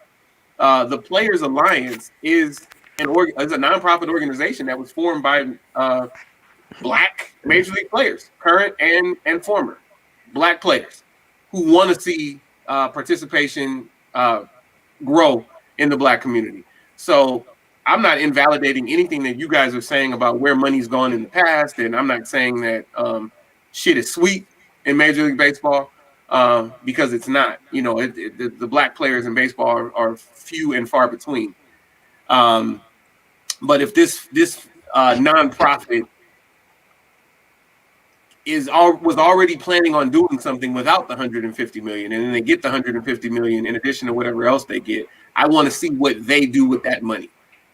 Major League Baseball is not making the decisions. Major League Baseball is not. We're not tasking them with figuring it out, even though there are a lot of things they need to figure out as it pertains to black people and black people in Major League Baseball. So I think this is a good thing, and I think that there is a destination for these dollars, and I think it's now on the Players Alliance to distribute this money however they need to, so that participation can be up. And I do agree with the things that you're saying about Jordan, and agree with what you're saying about the call to action from Nike, the call to action from Jordan Brand, and that's why when I see things like this, I'm disturbed. I don't know if anybody on here are Chargers fans, but Austin Eckler is a Los Angeles Charger. He's a brother. He's not from California. But I don't know if you guys know this, but the LA Chargers play in in Inglewood. The LA Chargers play in Inglewood, and they used to play in Cardinal. Why in the hell this dude went to Santa Barbara High School to build a new gym after driving past Inglewood High School, Morningside High School, and a million other high schools that could have used the help? So either Inglewood, where you play, or LA, whose name you use, and you go build a gym in Santa Barbara High School. Now, I looked into this, and I saw that he partnered with a firm in Santa Barbara, so maybe they... Vacation spot. That's all that was. But come on, man. And I don't know about Santa Barbara High School, but I imagine anything in Santa Barbara is better off than most of the things in Inglewood outside of SoFi Stadium. Hey, man. This was something that bothered me. You said partner. The key word was partner. And I agree, man. AC, I want to see it play out. I want to see specific allocations. Like, I think about Robert Covington, who actually purchased Tennessee State, a new facility. Like Rodney saying, Michael Jordan wants to help out. Say, FAMU is getting this on my dollar, on my name. Specific dollar amounts. I remember the Compton Baseball Association had a big push from the Major League Baseball to bring Compton baseball back and black kids come play baseball. Are we talking about no fees for travel ball for kids? Are we talking about facilities that will invite kids to come play baseball? Like, my son wanted to play baseball until he got, a little bit more basketball minded, but there was nothing that made him want to come play baseball. I don't think kids in the hood want to go play baseball because of what they've built. Put a couple of pennants up or a couple of posters up that, hey, black baseball is coming back, or whatever it might be. Specifically, how is this $150 million going to really affect the perception of baseball in inner cities? Kids still don't want to play baseball. They see basketball on TV. They see people that look like them that play football. And football and basketball is right in their face. And it's not as expensive as baseball is. So if they can waive all these travel ball fees, maybe establish some name brand guys to come out and put on these camps to get kids back excited about baseball. I know about y'all. I loved baseball as a kid, almost more than basketball and football. And for some reason, over the years, it was less attractive. And I just know that it's not by accident. And I think they're trying to right some wrongs from years and years and years of neglecting these areas. So it might just be them throwing money to shut us up. But if they want to make a difference, like AC from LA is saying, let's see it play out. Let's see what they really do with this money. And if we don't see a change, then we'll know what Rodney and I are assuming is this just money being thrown out for us to be quiet. Yeah, facts. And that's and because we've seen such a drop in black participation in baseball, I think it's great to see that the best player in baseball is black. And I know it's arguable. You know, people want to argue the Mookie Betts thing, and you know, you could say, oh, it might be. I mean, it's Betts, but you could say Tatis, you can say Otani, but they don't have rings. He's got rings in two different places, and he was the difference maker. And he is hands down the best defender in baseball. And when he's on, he's the best offensive player in baseball. He's just not on right now. But when you put it together, even his non-best on the offensive side, put it with being the best on defense and doing everything that he does on the bases, best player in baseball. But they don't do, in my opinion, Major League Baseball doesn't do enough to market Mookie Betts. So that's something that they could do. In fairness, nope, not in fairness, because I saw them doing a lot of marketing for Mike Trout. So I'd like to see it. And Mike Trout couldn't hold this dude's glove. And all the brothers that I have, like I thought CC Sabathia was a Dominican. I didn't know he was from Oakland. You know. Didn't he go to Skyline? He went to Skyline. He was a straight brother. Yeah, straight. Did you get his book? Did you get his book? I have not. I know he has a great testimony. Yeah, I haven't gotten it yet. I'm gonna get it. So the program that Cobbs was talking about was RBI, Reviving Baseball in the Inner Cities, and they did build that facility in Compton, and I spent some time there and was helping out. Shout out to my man Eric Aguiar who brought me in there, but not enough has been done. So much more needs to be done. But again, the Players Alliance, I think, is the key to this. I think this makes this different than other times when it's just money, because this is money going to an organization. And again, organizations do bad things all the time, but this is an organization founded by current and former Black Major League Baseball players whose mission is to increase participation in baseball in the Black community, and you know, obviously help get more Black major leaguers, and ultimately more Blacks in power softball. So I want to see it happen. Go ahead, Rob.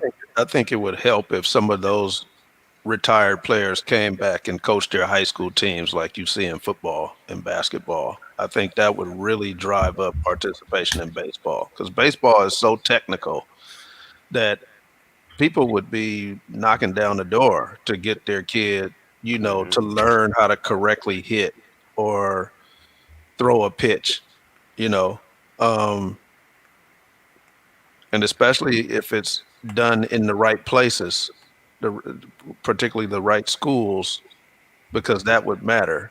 Where, I mean, you know, a school like Poly, you got players that have come out of Poly, but you don't have the same type of players that have come out of Poly, you know, like a Tony Gwynn or something like that, you know. Is that something this $150 million could be used towards, in that if we did this, because a lot of times people don't take the time to go back to their alma mater and coach because there's nothing in it except the kids. And a lot of people aren't financially in position to do that. So if you can find a way to at least make a decent salary for a coach, not saying give them $1 million, but you know, private school coaches get 6 figures. Let's make it at least worth their while, because their name does help. I mean, they're trying to bring kids back to the sport. And sad to say, us parents are so fickle and shallow that I would let my son go play for Milton Bradley at Poly. I would let my son go play for Chase what's his name? Utley. Chase Utley at Poly, whatever it might be. Any of these, Dante Powell at Milliken, whoever the local hero was, and he comes back. That's immediate. Like Raul Lara is now coaching at St. Anthony's football. Every parent in Long Beach knows that his name has some weight, and they're calling him up to bring their kids to play football for him. The same thing can happen for baseball. If you put a name out there, just imagine if Ricky Henderson went back to his hometown and said, Ricky Henderson is coaching y'all, and he does a press conference. Ricky Henderson is here for your kids. I'm Ricky Henderson, and I approve this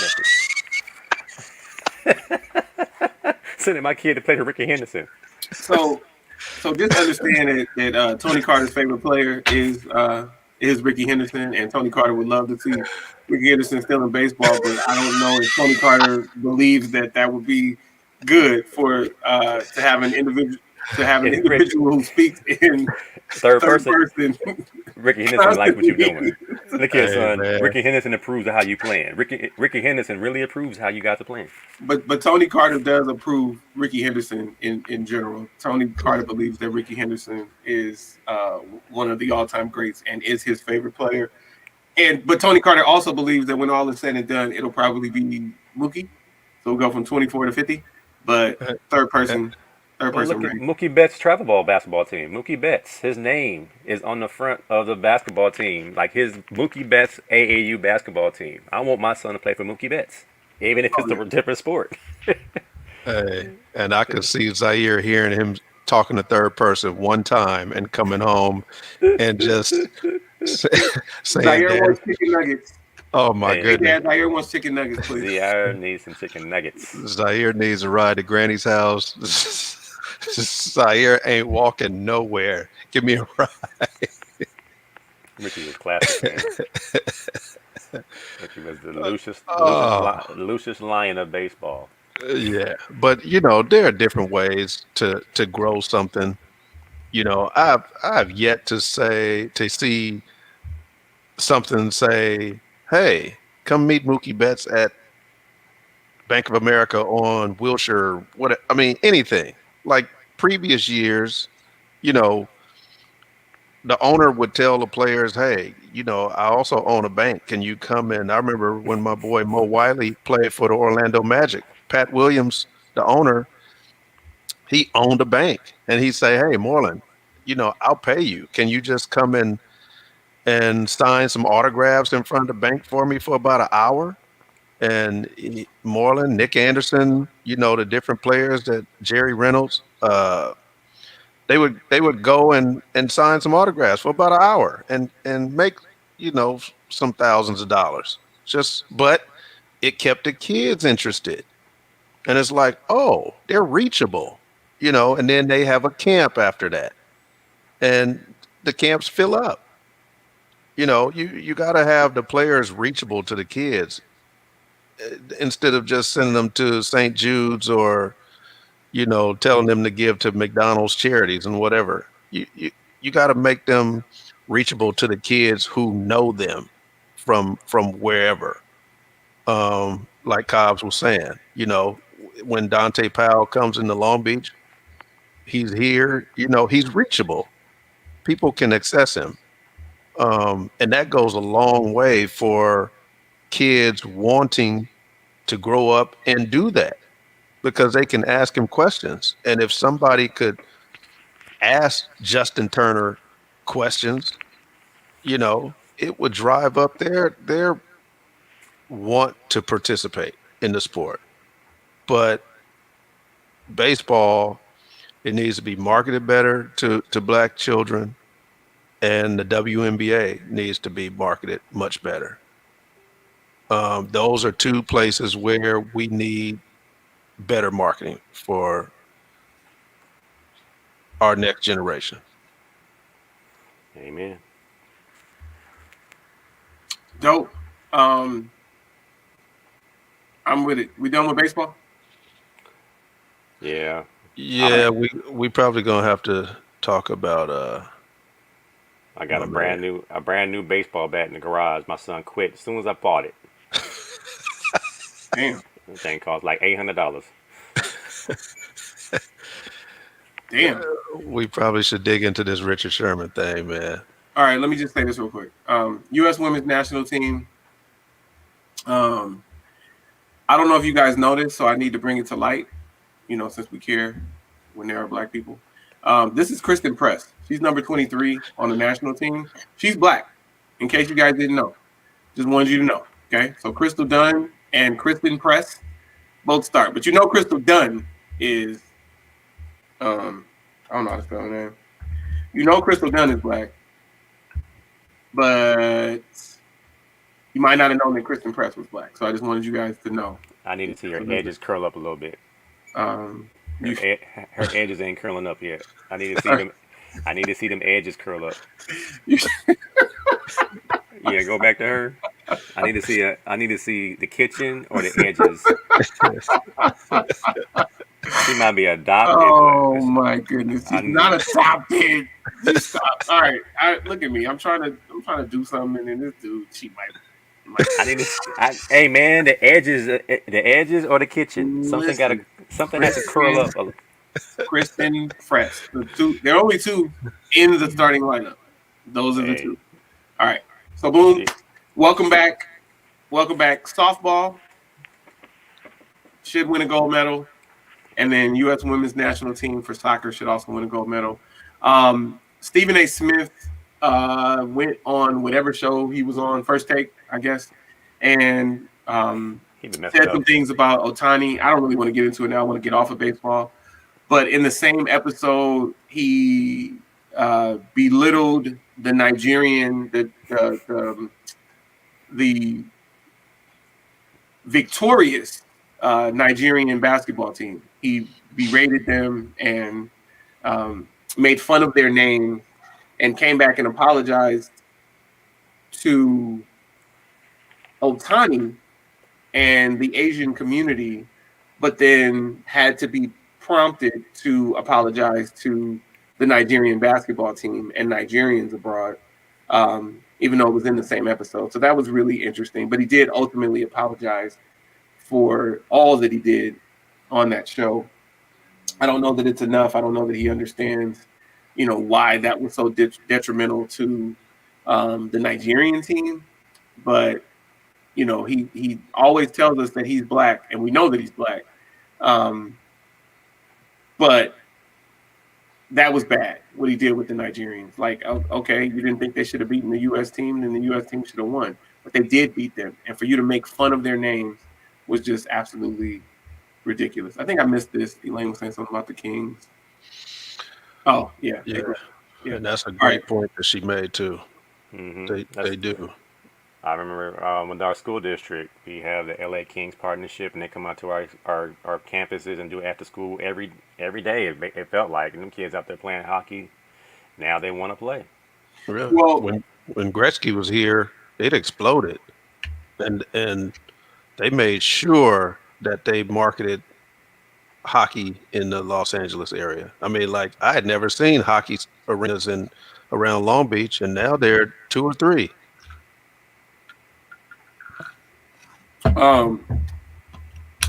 Yeah.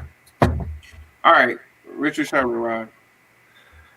Yeah. So if you saw the video is bad with him trying to break the door down and get into his in-laws' house. So apparently, I don't know if there was some kind of altercation or whatever the dispute was.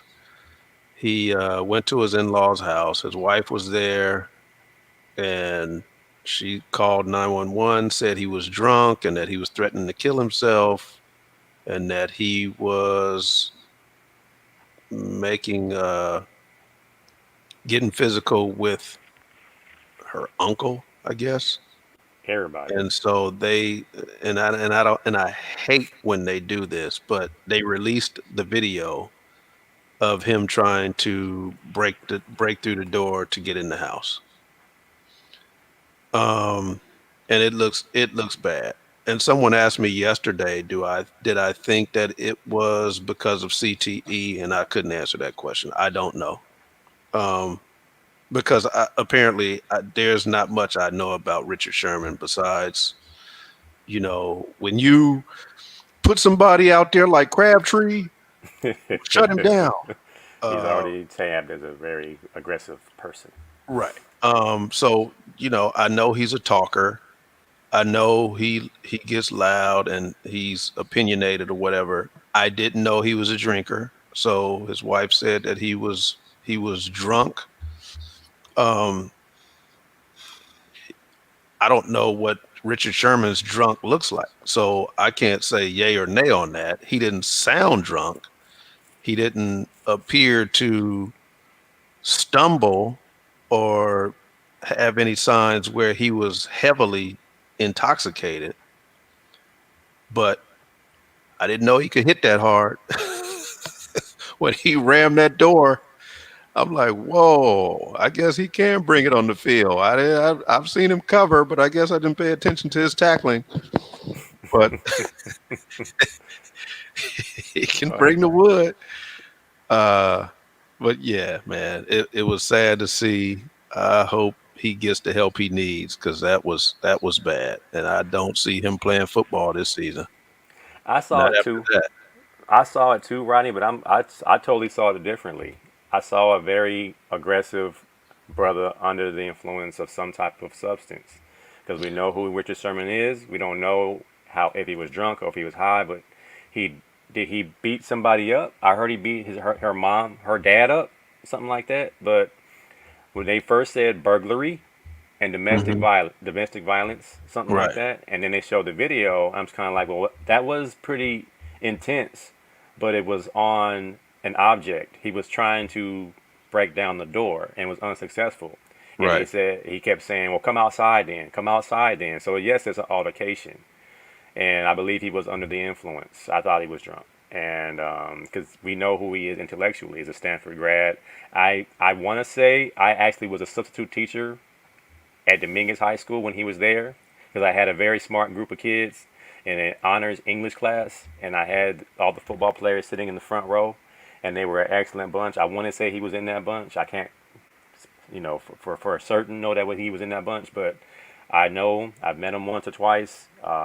This is out of character, so I'm hoping his clean record will help him get beyond this. He'll get the help he needs if it's alcohol, if it's just anger.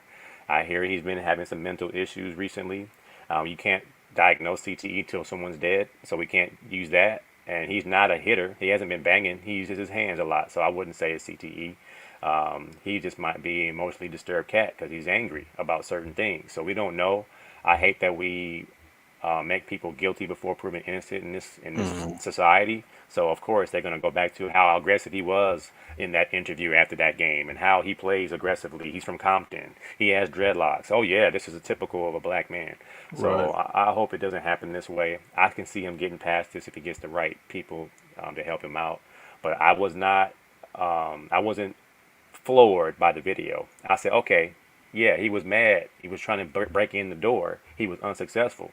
What else did he do? So I thought it was not as bad. I thought it was telling, but not the initial headline. I thought he might have beat Hmm. his wife up. I Hmm. thought he might have broke in the house and stole some stuff. So my thought was, he's a millionaire. Why would he steal? Like Right. burglary. Burglary is like, oh well, he might have damaged the property. Did he break the door? So I don't know, man. I'll wait to see what happens. I hope he gets past this, man. I like And what I like. when I hear stuff like that, it's normally, at the end, oh, well, he grabbed her cell phone. Yeah, It's like, he, that's burglary. I'm uh, pretty sure he paid for it. right. That's So just all right. So I'll say something now. So what they said was in that town, um, when where you where are they? are somewhere in Washington, I don't know exactly where. I don't think it was Mhm. Seattle. It's like somewhere outside of Seattle. Suburbs, Um, yeah.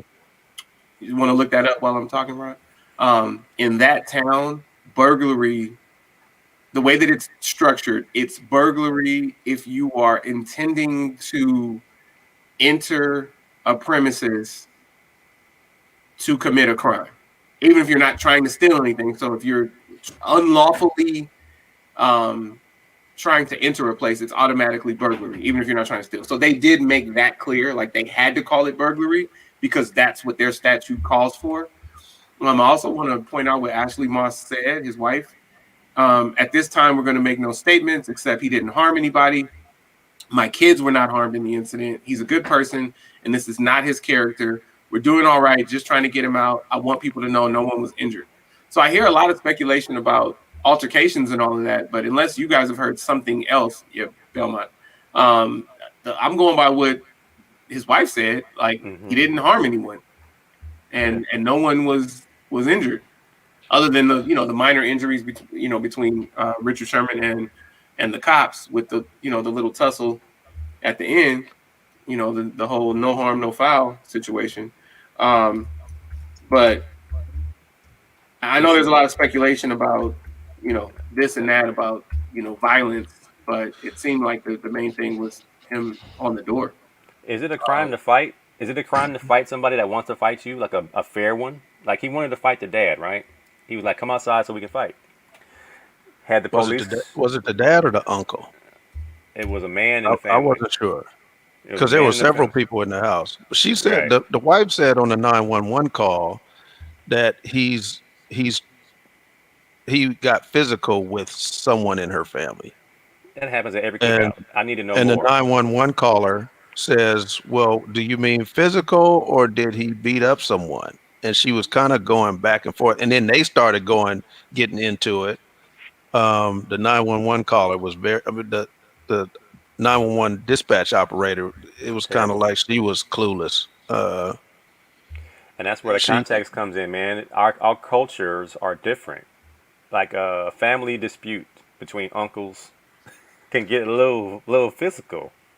So when they arrive on the scene, is it a fair one between uncles? A fair one right, between, sometimes an uncle will punch a cousin.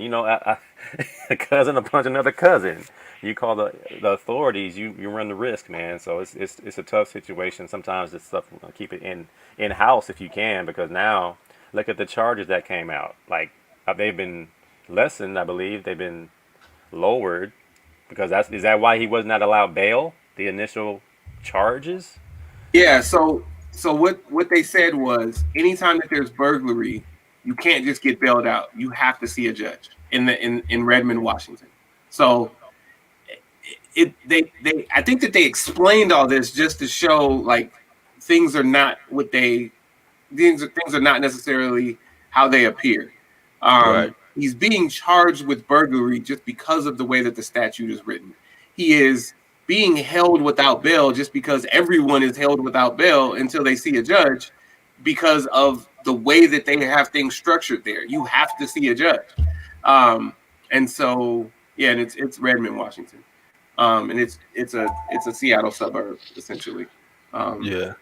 Yeah. When I see stuff like this, man, I always wonder because they said that he got into an accident before he got to the residence. He left the car, and I always wonder when somebody's this pissed off, what got them there? Because you don't just wreck the car and leave it and say, you know what, forget that. I got to get to where I'm going Well, because hold on. I He need to. said throw it in the gutter and go buy another. So are you sure? Go ahead. I'm sorry. Sorry. But I always, but and that's why I said it. He looked visibly super angry, and you know he.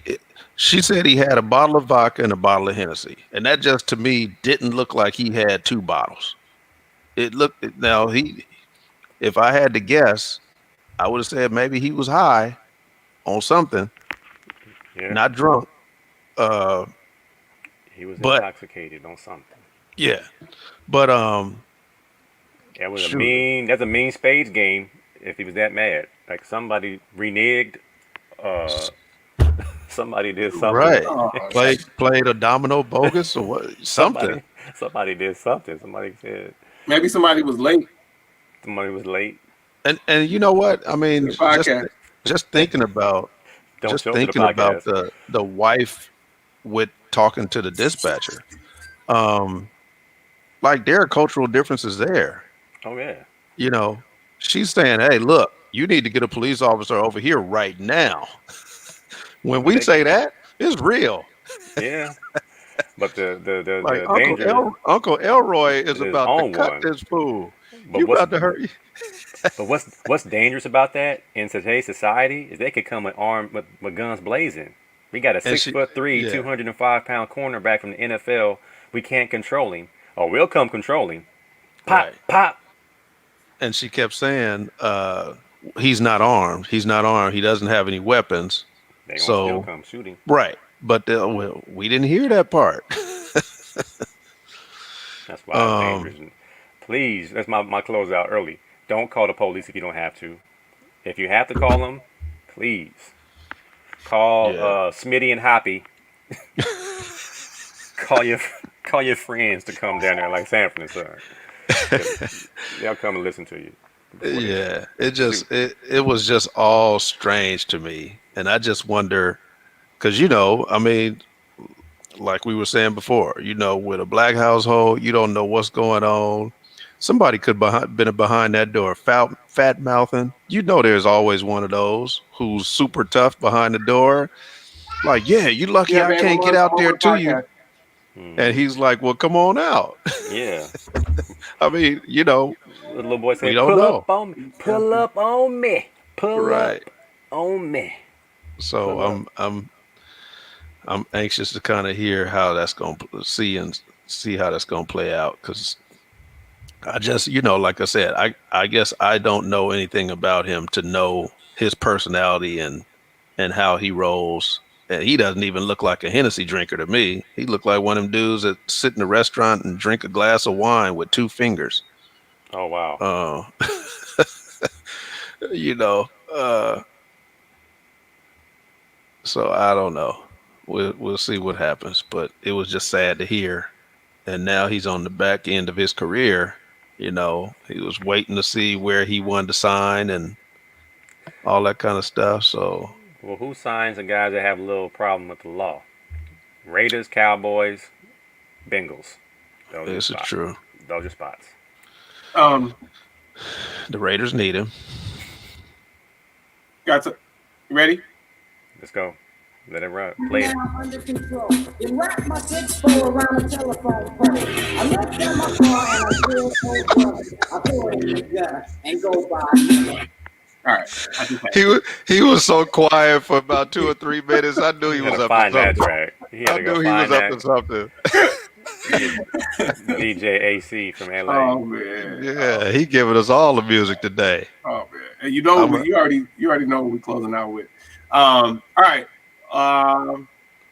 So yeah, we didn't really get to NFL, but it's all good. I'm about to work it's not my flex, it's Rod's flex. Just let me get it out, Cobbs. I'm about to work the Cowboys training camp coming up. I'm also about to work some Rams scrimmages and practices, but guess what? I got Rodney on the list. I don't even think he knows. He's about to be working some Ram stuff too. Did you read the text? I did. Okay. I got back late last night, but yeah. So it's a Rod flex. He's about to work Rams practices pretty Congratulations, soon brothers. for the first time. So That sounds Yeah. fun. shout out to Rod for stepping up. Like things are happening for him in football. He's doing some other stuff behind the scenes. So stay tuned. Rod's Thank coming you, up. All right, Mr. Cobbs, you want to close out, brother? What's going on today? A lot of basketball at this Pangos 32 at the map, and it's just a it's a pandemic spreader fest. So I go in there with my mask on. People are looking at me crazy, but you know, as we continue to move back to normalcy, I don't know, man. They just said you got to wear masks again in public places. I don't know what to believe.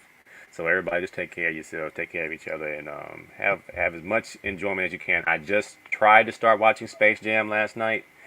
I had to stop it 15 minutes in and said I want my wife and my son to sit here and watch it with me so I can't exaggerate what I'm seeing. So far, I wouldn't say so bad, so good. It is what it is. It's a piece of film, and the Don Cheadle thing. My wife can't stand Don Cheadle for some reason, and I'm hoping She doesn't like Mouse? she didn't like him from Earl the Goat, Manigoat, the movie.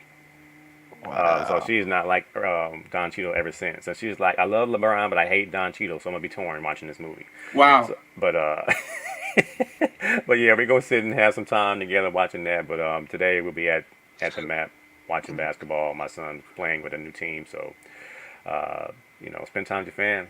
Everybody love over each other, and I think my family lost one of my uncles passed away this week, Uncle Ronald. So take care of your families. Reach out, speak to them if you haven't spoke to them in a long time.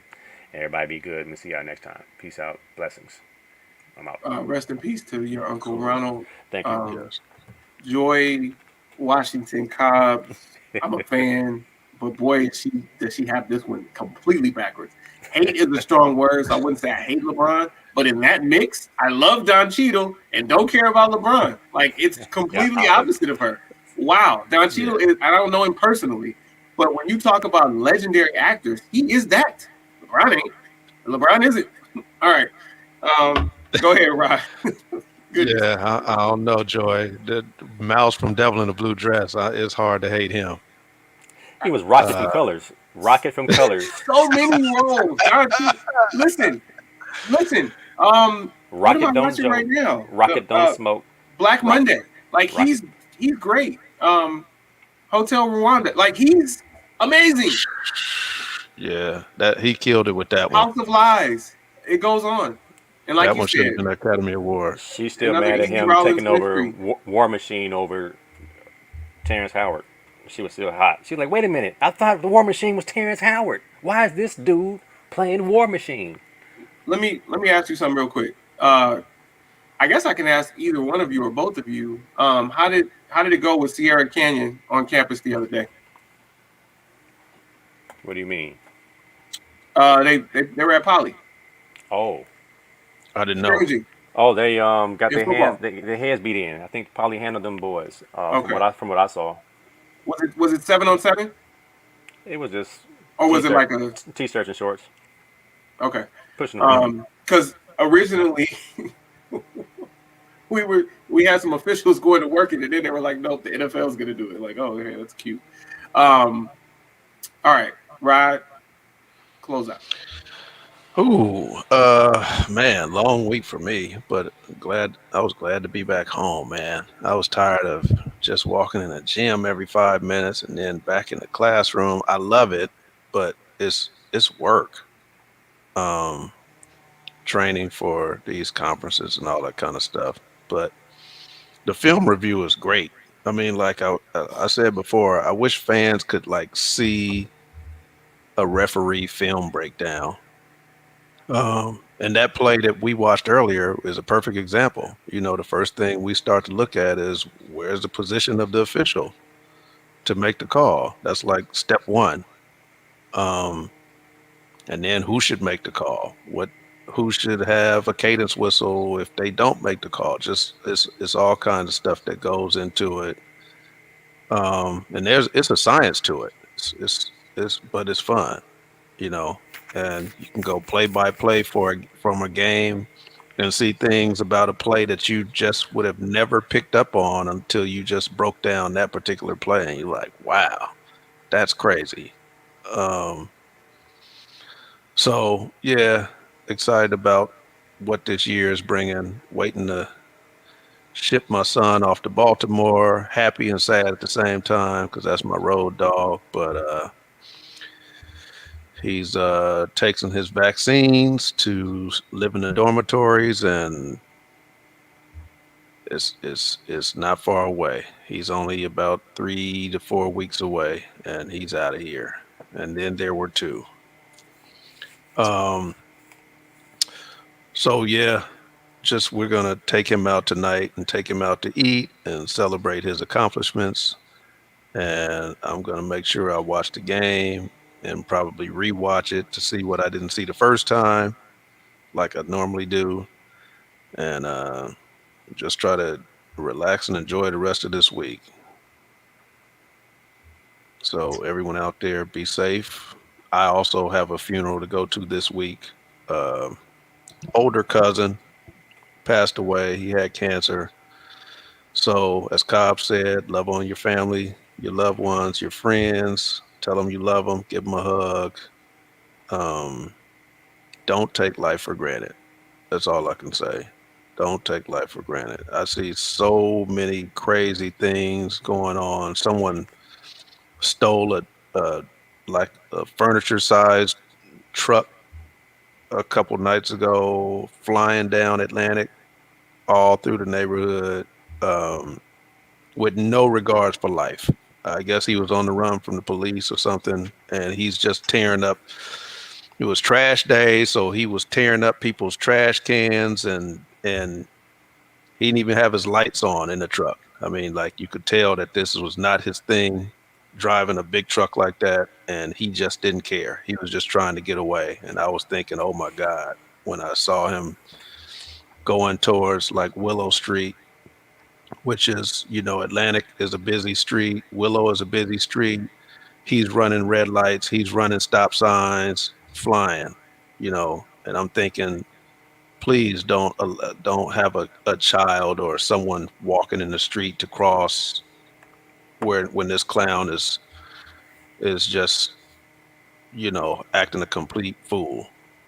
Um, so I try to warn my kids every day to just be aware of their surroundings. My son likes to ride his bike now. He's a biker, so he rides from Long Beach to Huntington Beach Pier and back. And I can't do it, but he's doing it every day. Wow. And I warn him, just be careful, on the streets like that. Pacific Coast Highway is very busy, and Huntington Beach is not the best place to go. And I warn him about that too. For him, his friends are safe, but we all saw what Huntington Beach started to look like May 31st of 2020. So, I warn him about stuff like that. But yeah, just be safe. Yep. All right. Thank you. Rodney, the HSFO Academy has the annual kickoff at Bellflower today at 11. It's a barbecue and the first meeting. I don't know if you're going to make it up there or not. I know you rep in Orange County, but I think you're still with us too. Yeah. So I'll be up there. I'm on my way as soon as I get off of this. This is my man, Roderick Tennell, who is sporting clearly this is right out of the packaging. He didn't like iron it or anything, but this is his Legal Hustle long sleeve t-shirt. Get it on Friday, wear it on Friday. Yeah, so Yes, sir. he was ready. I don't even have a long sleeve yet, but I'll be ordering them soon. It's thelegalhustle.com if you want any gear. We got hoodies, masks, long sleeve t-shirts, short sleeve t-shirts, toddler t-shirts. So I'm gonna go ahead and get a couple for Kayla too. So I want to show you that. Baby's hustling. Baby's hustling. Yeah. And I can't stress it enough. Those hoodies feel great. The material feels great on your skin. If you are into texture, I have like 3 or 4 of them. They feel great. Right. So, and listen, and he doesn't have enough. He needs to get to 8. He needs all colors. But you guys need to get some too. So have at it. So next week I will be broadcasting from. I'm gonna pull in Anthony Cobbs, and I'll be broadcasting from a different land. I'll be in Indianapolis, Indiana, yeah. and I will be at the American Flag Football League tournament. Flex. I'll be officiating. I didn't say anything about Michael Vick. I'll be officiating. So you see here, it's just the round of 32 and round of 16. I'll be there Friday, but I'm working Saturday and Sunday, so I'll broadcast Saturday morning before we go on the field. That's flag. It looks like rugby. Yeah, there's supposed to be no contact. Let's scroll over to that prize money. Yeah. That winner is. Whoa. Woo. We need to go call some N-Saints and 20s and get us a team together, right? Man. We can call Reese Cup and them. They can come out to retirement and play a couple games. Like we got some dudes at the hood that can play some ball. Plenty of them. So you see this? It's a Midwest, so it'll be 9:00 for me when we broadcast. Plenty of time. We could go for 5 hours and I'll be fine. But 15. our normal 2 hours will be fine. Good Lord. Yeah. Well, we have 4. Wait, do we have 4? What's the game? No, we have 3 crews. 3 crews. So we have 5 games each. And this Sunday is cake. Look at that. How big is the team? 10 dudes? That's a good question. That's a nice little chunk change right there. If you got some dudes. Yeah. Who is this dude number 32? Good Lord. Did he play for the NFL in his day job? Yeah, man, I think so. Like, I think he played for a couple of teams, but he was out there with Young Jock for a minute. I see Young Jock. He looks like he got his hair done, or he used to have braids. His hair looks like it's white, like Cisco. Oh, you talking about that fool Jock? Yeah, but this guy used to have braids. That looks like Michael Vick's convicted cousin, Looks Craig like Vick. looks like his brother. No, Man, no, I thought you were joking. That's Michael Vick. that He ain't no played Michael last Vick. year. 32 right there. That's not Michael Vick. Yeah, he played last year. That ain't Michael Vick. It's Michael Vick. That looks like his Dang it. brother. That It's dude, Michael Vick. He played. that dude He is didn't play. Hold swole. on. My God, he Yeah, looks he swole. is swole. Why you gotta be his convicted cousin though? Why you say that? That brother had that. He had Because of his jailhouse. arms? He had a jailhouse physique. Yeah, man. Like all he could do was pull-ups and push-ups. That's all he could do. No legs. Yeah, just cornbread and beans. That's all they eat. That's the other kind of steroids. No, man, they get tuna casserole. Don't ask me how I know. You jump right into don't ask me how I know. Wow. Yeah, commissary package, commissary care packages making. Items not that. All right, I'm waiting to hear this album closeout song. Have you closed out yet, AC from LA? I didn't. I was trying to set something up. Oh boy. You know how I do. I didn't close it out yet. All right, so close out. Listen, family is everything. Oh, the 200 grand. That's right. That's right, Elaine. Family is everything. Just remember that. These guys already stated it. I concur. I appreciate my brothers coming on here. This is awesome. Rodney and I are, as we told you before, or as I told you before, expanding to Patreon. So we're obviously still going to have this, but we're also going to have exclusive content on Patreon. So that's already launched. There's already some bonus content there. If you decide to subscribe, then there are 4 different levels of subscription, and there's no commitment. So you can subscribe for 1 month and then not come back another month. But we appreciate you trying to get something a little something back out of this. So we appreciate you guys. Keep coming on. This is episode 69. We appreciate you. Okay? All right. That being said, family is everything. Please. Yeah, see, look, this dude, let me show y'all. Yeah, that clearly wasn't Michael Vick. But this is Michael Vick on the field. Hold on. Actually, I'm not going to do that. All right, so look. That dude look, he could eat Michael Vick. What's up, James Montgomery? What's not right at all? What happened? I said them boys look like he was in prison. I think that's what he was talking about. Oh, I'm like, damn, James just rolled out of bed.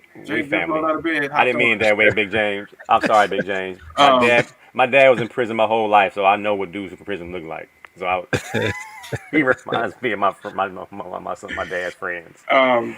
Swole for no reason. But Michael Vick it did play in the last two years that it was in. So did Chad. Well, he was still Ocho Cinco then, so Chad Ocho Cinco played too. Listen, just remember your family. You know, I love my family. That's it. Stay safe. LA County is going back and forth with the mask thing because people are cheating. That's what it is. People are pretending like they're vaccinated and they're not, so they're catching it and they're spreading it. And so now LA County wants everybody to wear a mask again. And I imagine California might go that route again too, but we'll see. Indoors. Listen, thank you for tuning in to episode 69. Next week is 70. We don't know who'll be here with us, but we appreciate you. Please check out Patreon if you're interested, like I said. And Anthony Cobbs and Elaine Williams hate my little closeout music, so I'm going to find another closeout clip at some point. But for now, rest in peace, Biz Markie. Radio, and even the press, they want the meaning of VAPORS. The meaning of this word, without no doubt, make nobody want to beat that one down and out. Now when you established and got a lot of money, everybody want to be your buddy and honey. Like tall buildings, they call skyscrapers. And you feel it. Nothing can save you. Well, this is the season of catching the vapor. And since I got time, what I'm going to do, To tell you how the credit throughout my crew. Where you always be TJ Swan. None of us know TJ Swan, by the way. Back in the days before this. We knew a TJ Swan. Big truck jewelry and extensions in her hair. You work for UPS. That was a good job back in the day. I'm not sure what she was tripping about. Right. Man, Because if you work for UPS then, you probably retiring with a pension right now. Man, she tripping right now. She's feeling real dumb right now, like old girl on funky dividends. When I was with Steady B, I had it all. Gucci. You ain't giving me nothing. Steady B was saving them. Yeah. When I was with Steady B, I had it all.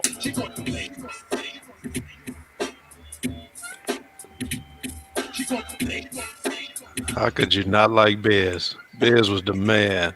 I got another partner that's calm and plain. He goes by the name of Big Daddy Kane. Mellow type of fellow. That's laid back. Back in the days, he was Nothing like that. I remember when he used to fight every day. Every day. Tell him he would never He fight every day. down in the sneakers untied and a rasta type tangle. Tilted to the side. Around the neighborhood, people treated him bad. He said He was the worst thing his mom's ever had. He said that he would grow up to be Nothing but a hoodlum or either in jail. or someone would shoot him. But now he's grown up to be a surprise. Big Daddy got a hit Hit record record selling selling worldwide. worldwide. People like to think I'm like I'm at the job saying, can I borrow $1? Ooh, you a star now. Ain't that your story, Rod? They talked about you bad. Now they want to be your friend now, boy. I knew you was gonna make it. Hey, shout out to James Montgomery and my dad who worked for USPS and got their And my- retirement.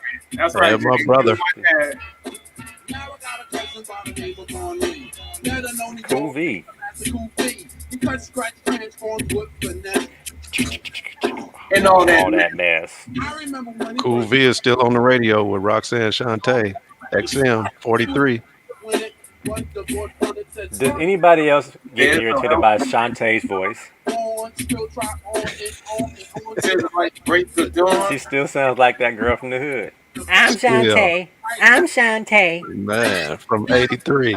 8 to 8. Cool V, you take a dollar, so my cousins like Straight. We walked into the same record shop before, and the boys be like, Boom. Welcome Welcome to the store. No, he don't want it. Damn, it feels good to see People up on it. Cause I remember one at first they was Classic lines. what they call from my cousin. The Vapors. They call the vapors. They call the vapors. They call the vapors. All right, y'all. I guess I gotta talk about me tonight. You can't fit into the wet food stamp. Okay. Oh, there she is. Now the show gets going now. Yeah, she Now getting we ready to got dance. now we got a show.